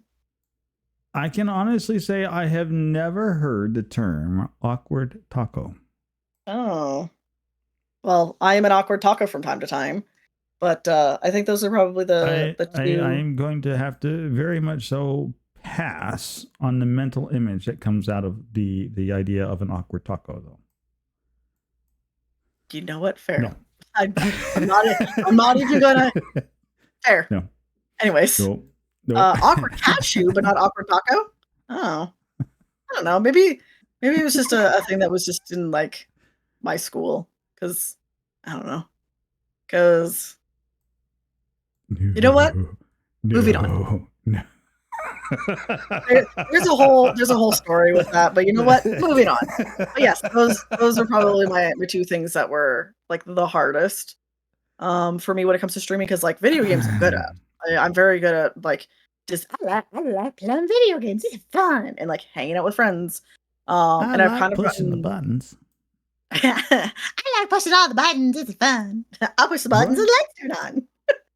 But yeah, I think those are definitely the 2 things. And with streaming, I've definitely kind of come out of my shell. Like I'm not as shy anymore. Because when I am in my comfort zone, if I'm like at home, I'm with Fox, I'm with friends who I'm comfortable with, like I'm me as you guys see me in stream. But if I like go to a Christmas party and it's all of Fox's coworkers and I'm like, I don't know anybody here, I'm just like, is it time to go home yet? Can I leave? And then if Fox goes to To, the bathroom, I'm literally just like, please nobody acknowledge me. I'm just gonna stand here. to Um, be fair, even when I go to the company Christmas party and I know the people that are there, I'm like, can I go home now? yes, but that's because you don't like the people. I am just a very shy, awkward being, but I have noticed that since streaming, I have a lot easier time with like small talk and just like more or less just walking up to someone and being like, "Hi, I'm Gremlin. I'm Fox's spouse. How's it going?" And the person will just be like, "Oh, hello, random person who I've never spoken to before. Let's engage in conversation." Because Let's yeah, engage in conversation. small talk is hard. I don't know how to small talk. So like it's one of those things that being a streamer and just like talking to new people all the time and being like, "Hey, welcome to the stream. It's good to see you. How you been?" And then like offering like a conversation starter. That is translated into my personal life as being less awkward and slightly. Fox says that I'm like a slightly more extroverted when we go out, and like I went into town earlier today and I was standing in line and I ended up chit-chatting with the lady who was behind me in line while we were standing there, and we were talking about barbecues and her granddaughter. And it was just like, "Oh, this is a lovely conversation." When before I would just be like, "Please don't talk to me. I just want to buy my items and I just want to go home." Right. Can we just pretend we didn't have this conversation? And I will pretend even harder that not only do we not have this conversation, but it was a glorious conversation of which we never had to begin with. Good Yes, deal. and All also, right. like, do not perceive me. I am invisible. I am very scared. I got a big piece. Okay, it looks like you actually settled it in the right spot too, because it won't move now. Yeah. Yeah. Oh, I'm so good at puzzles. Sorry, I really like puzzles. No, it's all good. It's all good. Brother Gotta Fjord figure out would what like to this is. know what kind of content outside of gaming have you considered for Twitch? Funnily enough, I've actually been thinking about doing educational purposes, like educational content for new and like upcoming and wanting to improve streamers. Oh, there we go. There's another big piece. Sorry. The puzzle, it holds my attention. You're fine. But when I first started streaming, I followed I'm pretty sure her name is Kat Liente on Twitch. I followed her on TikTok and like watched all of her stuff that she had posted online. Because she talks a lot about like it's your first stream, like it breaks down everything into really bite-sized kind of chunks of how to get like OBS downloaded, how to set up your very first stream, how to have like Spotify running on your stream, but not saved to the VOD and not saved to your recording so that you don't get hit with a copyright strike. Like she has stuff Mm-hmm. like that. And I really like that. And I found that really, really helpful. And now, even that I'm kind of out of my first year of streaming, like I'm still watching that kind of content and I'm still like learning so many different things with streaming because like programs get updated and new widgets get made. And I can't remember how long ago it was, but I think it was a couple of weeks, maybe a couple of months ago now, that somebody had come in and had seen something in one of the streams that one of my bots did, and they were like, "Oh, this is really cool," and had asked me after stream, just like in a DM of being like, "Hey, how did you like your bot did XYZ? How did you get that to work?" And I'm like, "Oh, it's this," and I ran them through it, and then another friend of mine, Earthly Feathers, who was here earlier, um, when they were first getting Streamer.bot set up, like, I actually sat in a video call with them and, like, step by step, like, kind of guiding them how to Right. do this and, like, kinda taught them how to do it. And it's just like it kind of would make sense that if I did like a formal, okay, I have topics that we're going to talk about. I'm going to Right. show you guys how I do it and like chop that down into like bite-sized YouTube videos or TikToks or whatever. But I was also thinking that that way, if anybody who I know has like a question, like I have nothing but time because I'm home all the time. So I can spend those hours just Googling, trying to figure stuff out, trying to bang my head against the keyboard and getting things to work. Where not everybody else has. So like and plus I love falling down rabbit holes and just learning really weird stuff and new things to do. And then when someone's like, "Oh, hey, how do you get the?" Because I have a command that automatically brightens and darkens my game screen because Mm-hmm. there's a lot of Soulsborne when you first go into a cave. It's really dark. Oh yeah, Where Soulsborne's all are this, notorious for those though. yeah, exactly. And like you can adjust it beforehand, and I always found myself fighting with it. So now I just have a button on my Stream Deck that puts a chat command into my chat, which triggers my bot to turn on a filter. And it's just like, yeah, it takes me like literally a half a second to reach over and press a single thing and to set it up, maybe like 15 minutes. But it took me like an hour, 2 hours to figure out what I was trying to figure out and then figuring out how to do it. So Yeah, I think I it, have the same command. It's called exclamation brighten. I've got mine set up so that chat can just type it in themselves and do it, yeah, and yeah, it'll turn on the filter or turn it off. yeah, yeah, and Um, it's super easy and very handy because like when you're playing a game, you're like not really paying attention to OBS because I have my preview fairly small. But if chat's sitting there being like, I can't see. Gremlin, it's too dark. They could just be like, okay, I turn the lights on.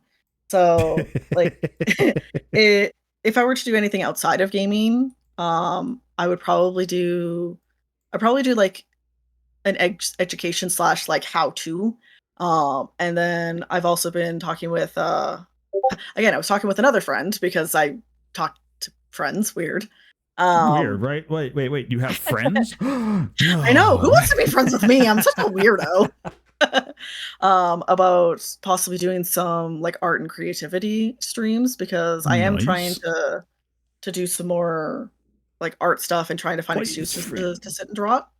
And I'm currently trying to figure out how to get my iPad to talk to my PC with fairly minimal lag so that I can do a stream where like folks will come in and be like, "Hey, I have a doodle idea. Can you draw a goose in a hat?" I'd be like, "Yeah, absolutely." And I can just be like, "Here's your goose in a hat. Have a nice day." So I definitely think Um, that those two. Actually, that's not a really difficult thing to do. I can show you how to Yeah, set that up. That's easy. I'll pick your brain about it. I just haven't had time to Google. But Who yeah, needs Google? I don't need Google. I don't use Google. Google's a waste of my who, time. who needs Google when you have friends? I has brain I Googles don't for me. I don't has brain. I have soup. I have soup for brains. Good soup. Good. But no, that's actually. Ooh, we are. You remember I was telling you about the fact that and it's not been on this one, but it's been previously that Talk Tuesday goes by really fast. Yeah.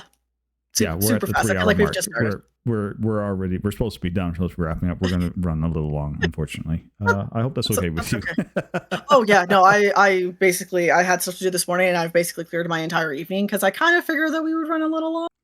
So uh, long that you and everyone else are cool just hanging out a little extra long with yeah. us.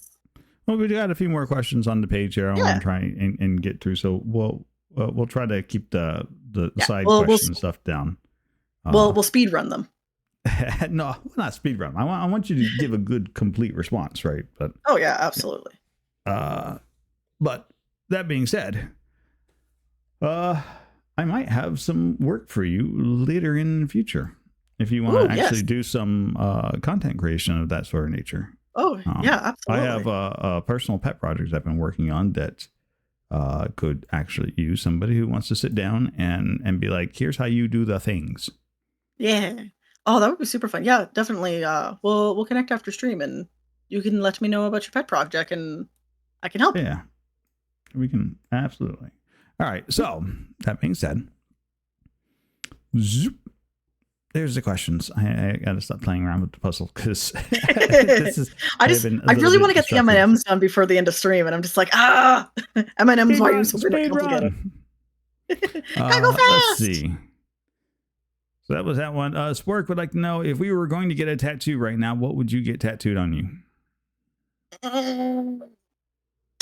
Oh, that's a loaded question, Spork. And again, Spork has gone to bed. I can't shout at him. No, but you can always go back and watch the VOD and catch the answer to this question anyways. He will. So, Spork, shouting at you. So I loved the idea of tattoos, and I think they're absolutely gorgeous, and Spork is absolutely covered in them. I think he has something like 18 tattoos. Like, the man's covered head to toe. And I don't have any because I am horribly indecisive. And I know that people say that getting a tattoo isn't the same as a needle, but I also have a phobia of needles.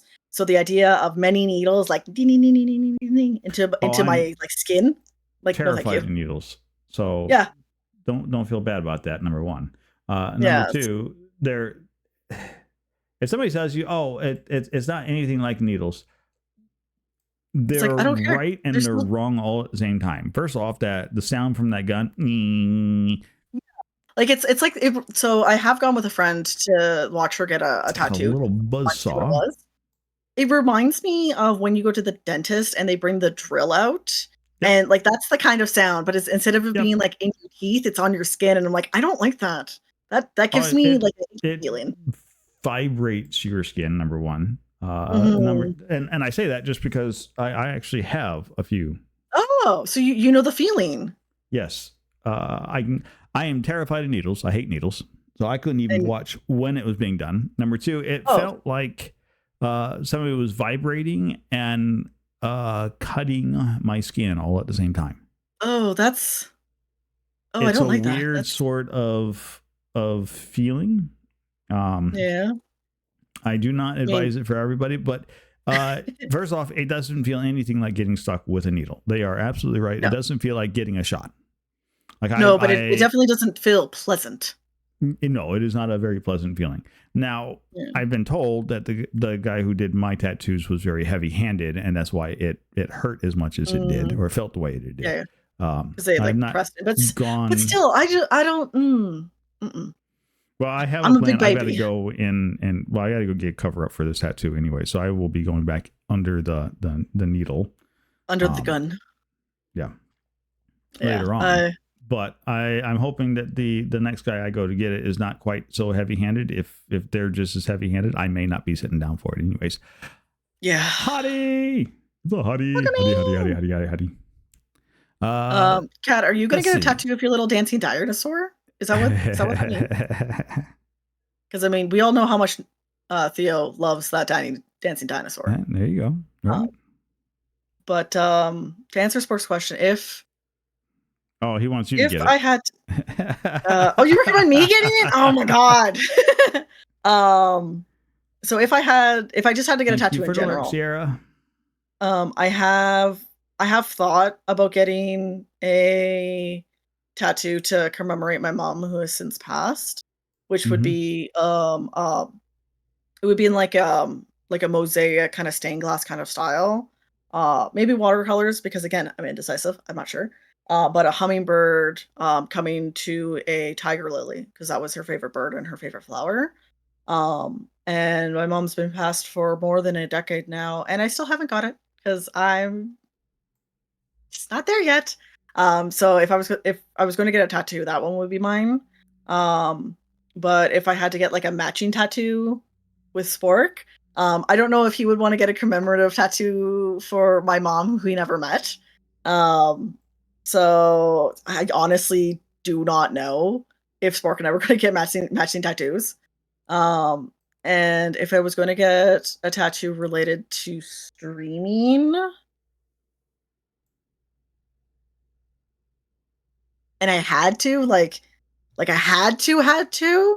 I would probably do this emote. My emote with a little knife.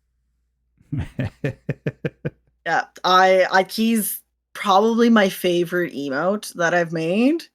And like I use him all the time. He's mildly threatening. He's just a little kitty with a knife. And like if I had to, it'd probably be that one because it's just like he's just a cute little guy, but he has a knife. Just a baby. He's just a baby. What's that meme where it was a mom shouting at a kid in the yard and be like, "What do you got? A knife? No!" It was that kind of inspired it, where it's just like, "I'm just a little baby. Why do you have a knife?" Yes. Why do you have the sharp, deadly instrument of which you can impale and cause massive amounts of suffrage for yourself? No. I mean, it will be if they hurt themselves, then it will be an important lesson. There you go. Fine. Brother Fjord would like to know, what is your favorite sweet treat? Favorite sweet treat or sweet drink? Sweet treat. Oh my God, Bradford's asking the hard questions because like I mentioned before, I have a ravenous sweet tooth. Damn it, Nori, don't tag me. That wasn't a stall, okay? Yeah, it was. Yeah, it was. I'll fight you. I said that I was gonna get you and no more. Okay. The one that I have most often is Kit Kats because they're just my go-to. They're probably my favorite. Specifically the Kit Kat Chunkies that are like the thicker chocolate bar. So I think that one, if I had to pick one. But there was once Fox and I used to get it was called Japan Crate. So it was one of those like loot boxes that had Japanese candies in it. And I can't remember exactly what it's called because it's not takoyaki because that's squid balls. But basically it's a cookie in the shape of a fish, and then inside of the fish is filled with like kind of like a chocolatey mix kind of filling, but it's shaped like a fish. There was one taiyaki, I think so. Squirrel, yes, I think taiyaki. so. There was like one that came in a springtime box. Red bean paste too in there too. Those were pretty good. Yeah. So like the one that I had specifically tried because we had gotten a couple of these boxes and each one had a different flavored fish. And we got a springtime one and it was all like different fruit flavors because apparently fruits are very popular in Japan candies for springtime. And the takoyaki that we had, it was like a vanilla cookie like layers, and then the inside was a watermelon flavored chocolate. And when you ate it, it literally tasted like you were having like fresh watermelon, but also a sweet because it was really sweet because it was chocolate. And it was probably the best snack that I have had. And I've had a lot of snacks. I'm a gremlin. I eat snacks for a living. But like that one, I only ever had it once and I've never been able to find it. And Spork said that when he goes to Japan, he's going to look for me.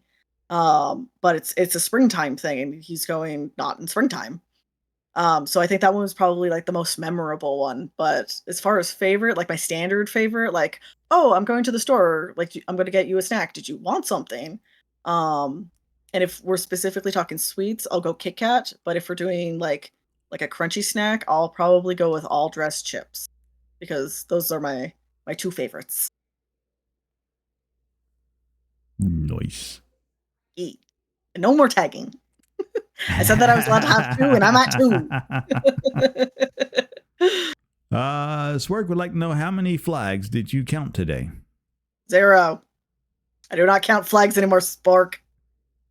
Again, another Spork story.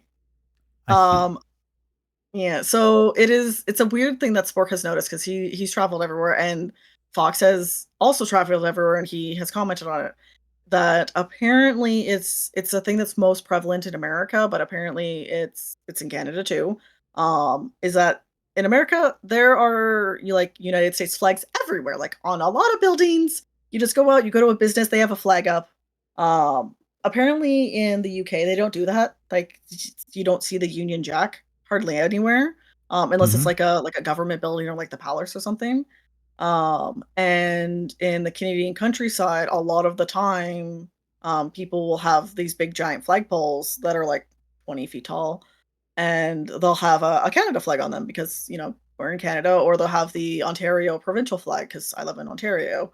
Mhm. And most of the time, a lot of the farms will have them because like it was back from like the ye old days when all of these dirt roads didn't really have names. It was like, oh, it's the Right. road between the Jefferson farm and the Smiths farm. Turn left at the flagpole. Like that's the field that we're in. So it's just kind of there's a lot of farming communities that have a lot of flags. And when we were driving home that first trip, like with the meringue story in it, um, Sporka commented, being like, "There's a lot of flags. Look, there's a flag, and there's a flag, and there's a flag. That's 4 flags." And then I started noticing them, and I was just like, "How have I never not noticed that there's flags everywhere here?" And then it just became a thing that every single time that Spork saw a flag when we were out, he would point it out to me, and like every once in a while, he'll just text me and he'll be like, "How many flags have you seen today?" And I'm like, "0," because I don't count them. And then for the rest of the week, I'll be like, "Oh, there's a flag. Oh, there's a flag. Oh, there's 2 flags. Oh, you guys are spicy." I hate it. I hate it so much. Because now that I've mentioned it, anybody who's going to go out, no matter where you live in the world, if you see a flag, you're going to be like, "Spark, there's a flag. There's a flag." And it also doesn't help that right Ah. now, like on Monday, it's going to be Canada Day. So like everyone is putting up their Canada Day decorations, which is a lot of flags. So I'm going to be driving into town tomorrow, and I'm going to be like, "There's Canada flags everywhere." There's a I'm going to flag. be There's so a flag. mad. There's a son of a. Yeah. Um. Yeah. No, where I live, there's not a whole lot of flags around. Good. I'm There's glad. not. I'm glad that you I don't have to mean, look at flags. you can see them occasionally, but they're. Yeah. I don't know. I guess I'm so just blind to them at this point that I just don't pay any attention to them. Yeah. Because I Um. mean, like, why would you pay attention to an American flag when you see them all the time? But yeah, now that Spork has pointed them out to me, because if you had asked me before that trip, like, "Oh, how many flags would you say are in your neighborhood?" I'd be like, Right. "I don't know, probably none, maybe one." And then I go out and then I'm like, "Oh, there's actually 19." Like, why? Because like every farm that I drive from my house to town, because I live out in the country, like every farm has a flagpole outside of their barn, and drive past a lot of farms. So I'm just like, I Why hate did you Spark. put a flagpole up? Stop. Take that away. Yeah, Make it go. and I mean it's like because my one neighbor behind us is like he is a farmer, like he has farmers fields. It's the neighbor who has Mhm. goats. And I've asked them, I'm like, "What's with farmers and flags?" Because it was like a directional system for before everything got like super commercialized and every road had a name, and not everybody was literate back then. So it was just like, yeah, you go down this road and you look for like the third flagpole and you turn in there. That's where we'll be. Bring the cart. So freaking Spark and all of these questions that make him my angry. Oh, fuzzy friend. Oh, y'all can't see, but I get to see a lovely fuzzy. That's Oh, my hellion. oh, they don't look so impressed. They're like, "Yes, yes, please put me down." No, he doesn't like being held very much. Yeah, my two are the Let's. same. Gladys asks, "Is Canada real?" I think so. That's where we get all of our maple bacon from. I answered this earlier. No, it's not real. It's like Sweden, not real. Figment of your imagination. It's filled There with you go. uh, penguins. Miss Hot Iron Pot would like to know, what do you look forward to most over the next year? Just like in general, or specifically like streaming games. Um, Take your pick, dealer's choice. let's go with games because I have an immediate answer. I'm really looking forward to the new Zelda game that got announced where you actually get to play as Zelda. Specifically because it's in the same art style as the remake of Link's Awakening, where you're like those little cute, squishy little guys. Because I've never played the original Link's Awakening, but I did play the remake, and I really enjoyed that. So I'm looking forward to playing like more of the same, but Zelda flavored. So I don't know when that is being announced. I don't have it written down. But it was in the Nintendo Direct that happened earlier this week or last week. So I have to pick that one. Nice. Hmm. And Gladius Cat says, if you could live in any video game world, which one would you choose? Oh, I have to say Skyrim because I love Skyrim so much. But that's probably not the most practical. But I mean, Skyrim. I know that there's better ones, but Skyrim, maybe Stardew, but I don't know. I'm not sure how I feel about being 2D, where I only have a left and right sprite. At least in Skyrim, I can be 3D still. Well, it's interesting, right? Because most people go, well, yeah, but and you start thinking about what's going on in the world that you've Yeah, picked and everything else, and you're like, oh, but they're in this constant state of war. The question is just a video game world. It does not specify time. So you could technically yeah, live in the Skyrim world before all the horrible natural and that intervening peaceful years. yeah, exactly. And I mean, like I love Skyrim. It's probably one of my most favorite games, and I have like couple thousand hours into it.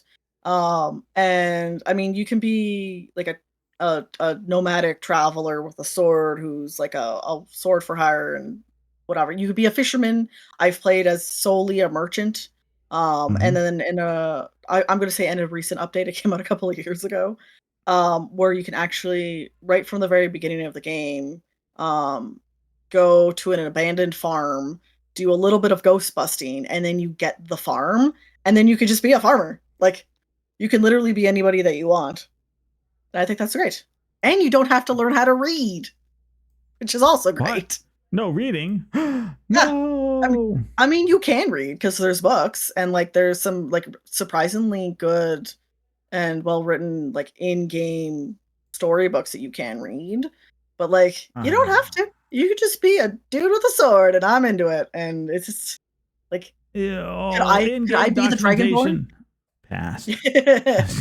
So my immediate like knee jerk answer is Skyrim because I played the VR of Skyrim and it made me horribly motion sick. I couldn't even get through the tutorial. But the introduction sequence that you cannot skip, where you're standing there and you're in the wagon and it's all like exposition and then you get off and like you wander over and you're like, oh, I'm about to get my head chopped off. The entire time I was like, oh my god, this is amazing. I was having the best time. And then the game gave me control and I tried to walk around and I almost threw up. So I wasn't really able to be like in the world of Skyrim. So like even if I was in the same timeline as Skyrim with all of the war and all of the turmoil, like it's Skyrim. I want to be in that world. Let me be a farmer with a sword. This is fantastic. Yeah. Uh, Absolutely fantastic. Well, that is the last of the questions that we had The submitted last in. one. We did it. We got to the end. We did, but you're still not done yet. You still have. I know that there's still an ending one.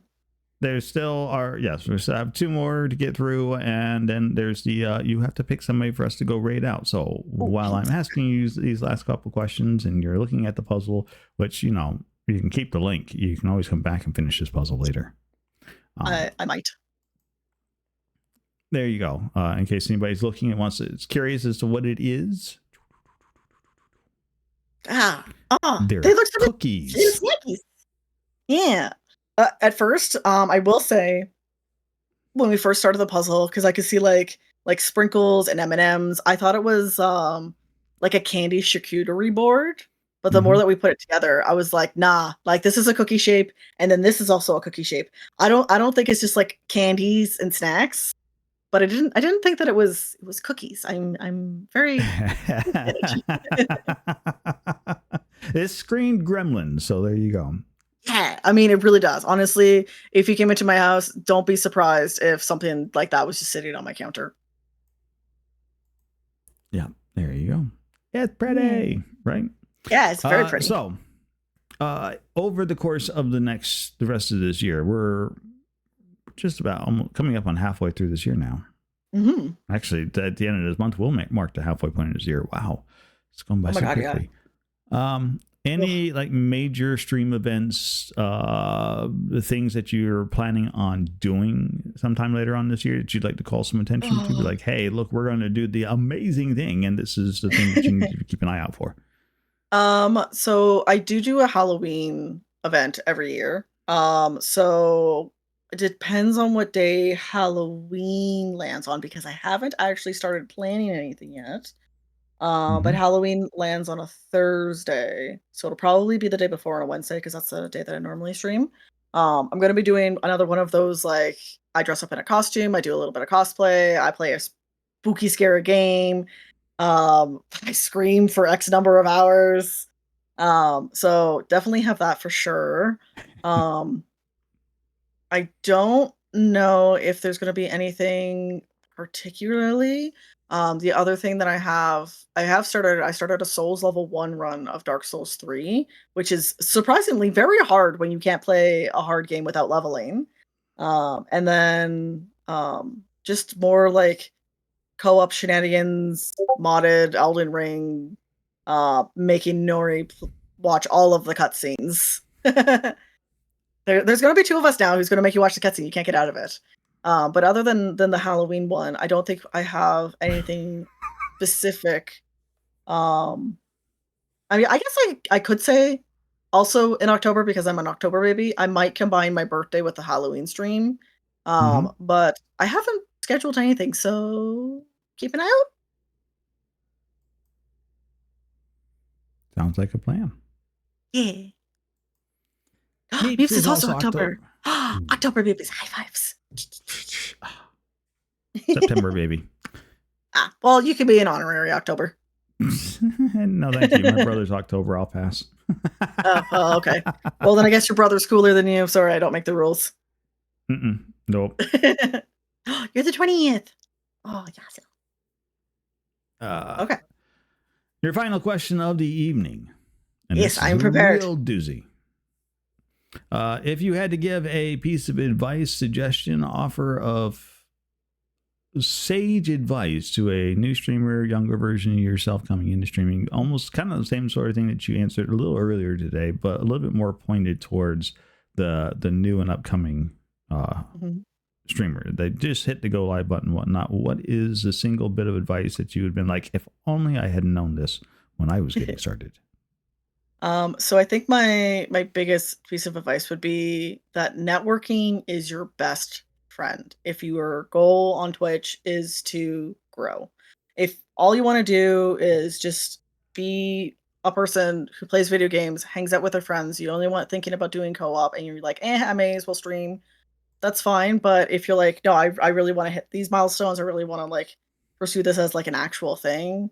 Networking, getting to know people, becoming part of other people's communities, having your friends introduce you to their friends, and then their friends become your friends, and then they introduce each other friends, and then you introduce them to your friends.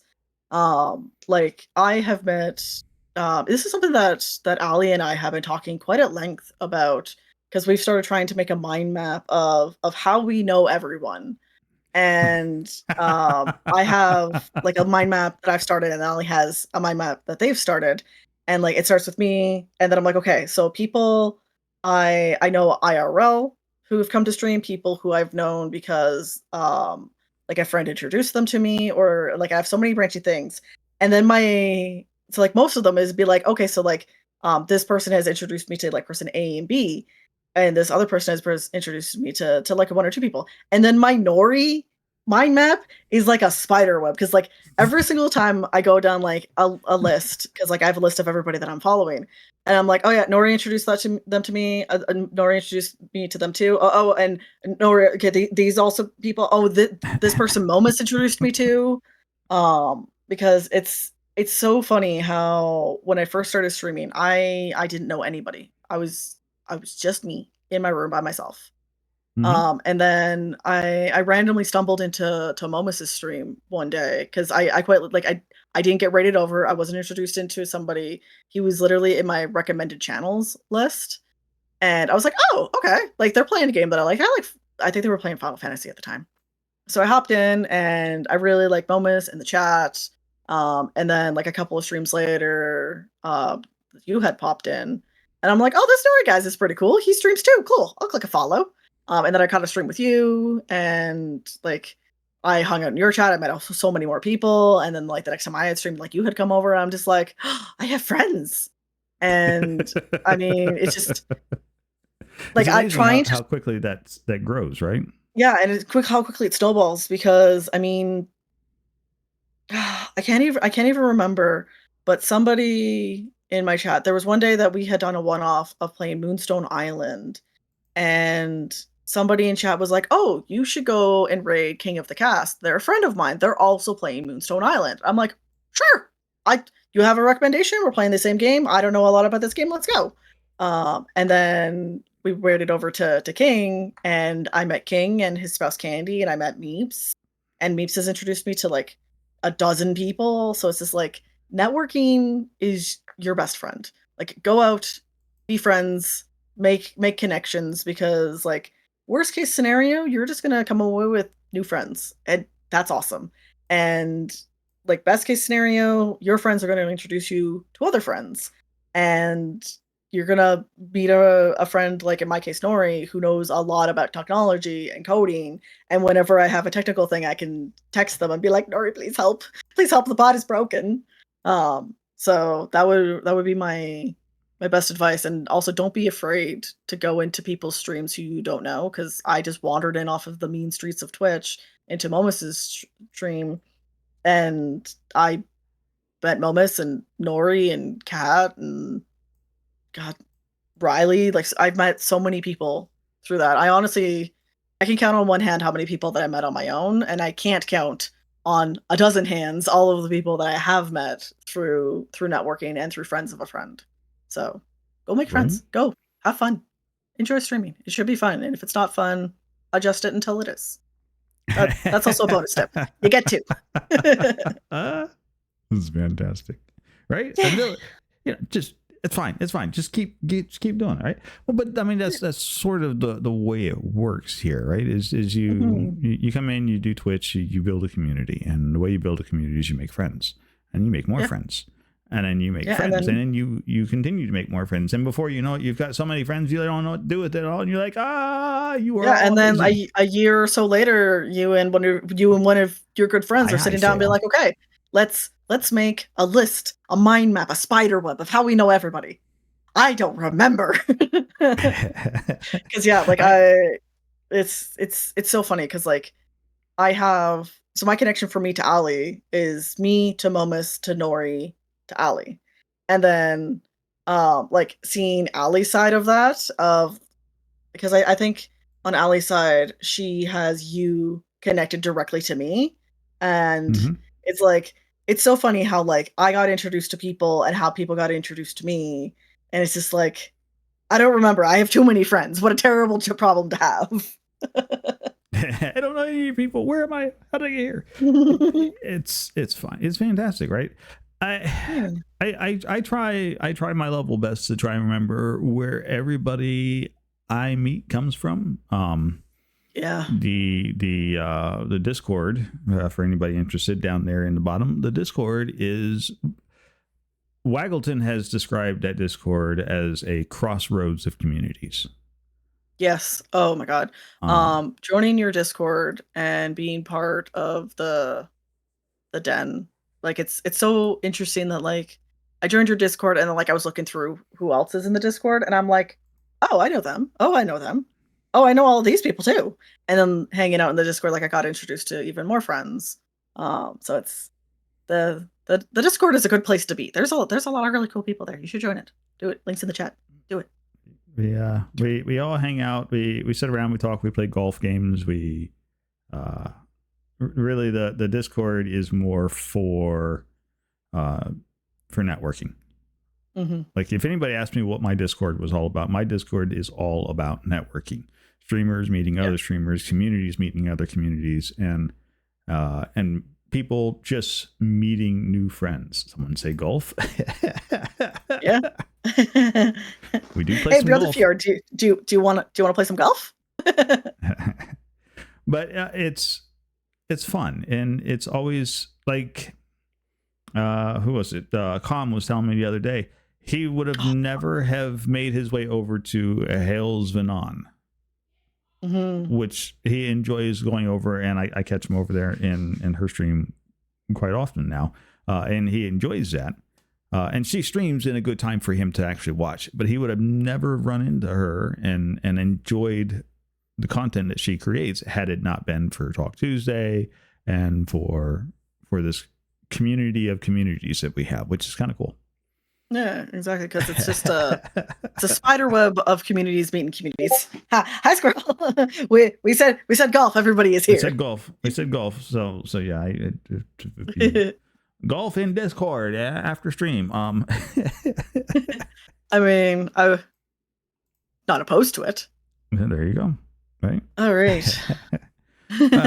So your final duty of the night is we have a collection, a small army of fantastic and amazing people here, and you get to pick where we're going to go send them all over to so we can tell them all about the fantastic, amazing you and all of the lore that we learned on Talk so much Tuesday. lore. And remember, friends, don't bring a meringue pie anywhere around me or I will make you wear it. I think I know. Not if I get you first. True, that is fair. So I'm gonna pick a good friend of mine. I had a couple of friends in mind for who we were gonna raid. But I picked out 4, and 3 out of the 4 are playing Elden Ring DLC. So those people are now invalid. But I am going to send you, my dearest Nori, just type it in DM. chat. Oh, okay. You can just stick it right in chat. It's perfectly fine. Okay.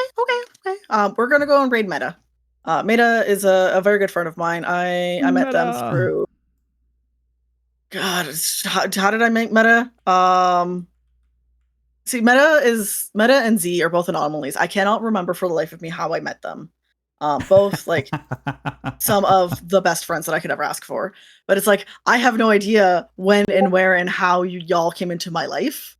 But I met Z and Meta basically at the exact same time, and like they're basically carbon copies of me. They're both lovely beings. They both play like Souls RPG. Meta is currently playing Genshin Impact, which I adore to no end. But if anybody can dig around in my soup of a brain and tell me how I met Meta, I would greatly appreciate it because I have no idea. Well, I tell you one thing, I will be adding a Meta to my web of from Gremlins. So I've never seen the name before. So I'm like, ooh, new friend time. Yeah, we do love new friends. Meta's schedule is usually right around this in the evening time, EST. Because they do have a day job with a rotating schedule, but most of the time I catch Meta live in the late afternoon evening times. Who's doing math? Meringue raid, meatballs. Oh God! But yes, we're gonna go in.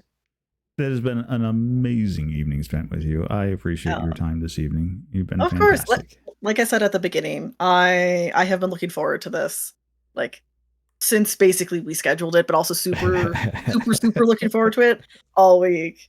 And Nori and I were chatting before we had gone live, but I had set up everything and I sat down and I'm like, oh boy, I'm so ready to go. And I was like hovering over the voice call that Nori was sitting in, and I was like, ooh, I'm nervous suddenly. Okay, let's go.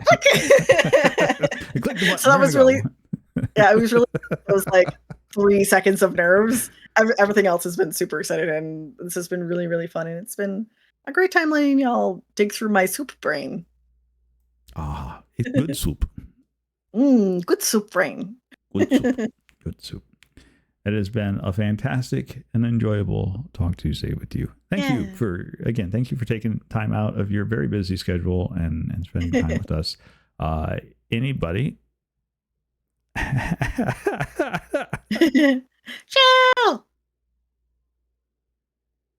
Shale has redeemed a custom walk-on. Well, we'll get right on that, Shale. I will come and pick your brains about what it is that you would like. Brain soup. Oh, you're redeeming that for me? Uh-oh. Okay. Uh-oh, now I have to think. Uh-oh. No. So well, if you've got an idea of what you want, fine. Otherwise, if you leave it up to me, then you're going to be stuck with whatever I decide. Can I know what you decide before I make my choice? Because you might come up with something better or worse. I'm not sure. But thank you, Shale. I appreciate it. That's a lot of points. It's only the biggest channel point spin that we have. I mean, it's literally only the biggest. Before I forget, we as the thing that we do around here. So there is the standard Twitch shout out command, which means that there is a little heart right up there at the top of your chat bar. If that is not lit up, you are not following this amazing, fantastic streamer. I can't even begin to tell you how wrong you have been doing things. Go push the button. Go jump in on a Gremlin stream. Go join in the chaos that is a Gremlins chaos stream. Yes, there are snackies and cozy places. They have snacks. Yeah. They do all of the things. It's a good time. There's also tangents, many of them. And if you're just lucky, you can learn all about what to do with spherical objects. Get them checked. If your object is spherical, get them checked. Oh, you're so close. Oh my goodness. FYI, they're not spheres on guys. They're just they're like egg shaped. Yep. Get your eggs checked. Check your eggs. Consensually check your friend's eggs. Just get them checked. Don't clip this. Oh my gosh. Right. I'm going to deafen. We're going to do the closeout. So we'll send all of these fantastic people over to see Meta. And, yeah, let's go. You're welcome to hang out. And we can continue to chat or whatnot. I think there may be at least one game of golf that may be happening in Discord. So there you go. I mean, I like golf. Hey, friends, if you want golf, this is the golf call. Thank you. All right, bye, everyone. I gotta find the button. There's the button. Where's the button at? Where's my button? I'm looking for my buttons. It is there. Oh, it's been a fantastic Talk Tuesday. We've had a wonderful special guest tonight. I hope that you guys have had as much fun as I've had. I have had an amazing time. We've got to talk to and learn all about Gremlins Hovel. If you want to know more about that fantastic, absolutely amazing streamer, then hit that follow. Go check them out. Go catch them next time to go live. That's all I can tell you to do. You can't ask me to do any more than that. Go be fantastic. Go be amazing. Go hit that follow. Go check them out. It's a wonderful time, I promise. Big, huge shout out to our raids from Bates Blogs, Sean Deveron, and Mr. Waggleton. You fantastic, amazing people. Thank you for coming on in. Thank you for bringing your people in. I hope you guys have learned all about Gremlins and the lore that goes behind it. Sorry, Puzla. Yeah, we're hanging up for the evening, but you're welcome to stick around for the raid. We're going to go check out a new friend. Also, huge shout outs to, well, the list scrolled by on me. Hang on. There we go. Big shouts to our new subscribers: Spork, My Pretty Princess, Earthly Feathers, BC Gaming, and Meeps. Thank you all for your sub. Be here for the raid train, right? Puzzla, I would give you a shout, but here on Talk Tuesdays, the only shouts that go are for our special guests. So, but stop back by. We'll be here on Friday doing some more fun and games and whatnot. For right now, we are going to go and send a raid over to Meta as Gremlins, who is our Talk Tuesday guest, as who they picked to go raid. This is who we're going to go say hi to. The first raid message is for all you lovely followers. The second one's for all you lovely subscribers. Whichever one you can use, copy it. Get ready to spam it. When we go drop over there, we will say hi to Meta. We will tell them all about the fantastic. So, Buzla, I have added you. Come back here. I have added you actually to the almighty list of fantastic streamers, right? So next time you come back through and you say hi, it'll go off. It just right now that particular service has been turned off for a stream. Like all that's automated for me. So that's all that is. But yes, we'll be back here on Friday doing all kinds of amazing, fantastic things. Don't forget, next week we have another Talk Tuesday. Oh, yes. Next week's Talk Tuesday is with the Tropical Raven. You're going to want to stick around and catch out on that one. Going to be absolutely fun. It's going to be a good time. But for now, continue to be the fantastic, fabulous, and amazing people that I already know you are. And until next time, you guys know how this goes. Bye for now.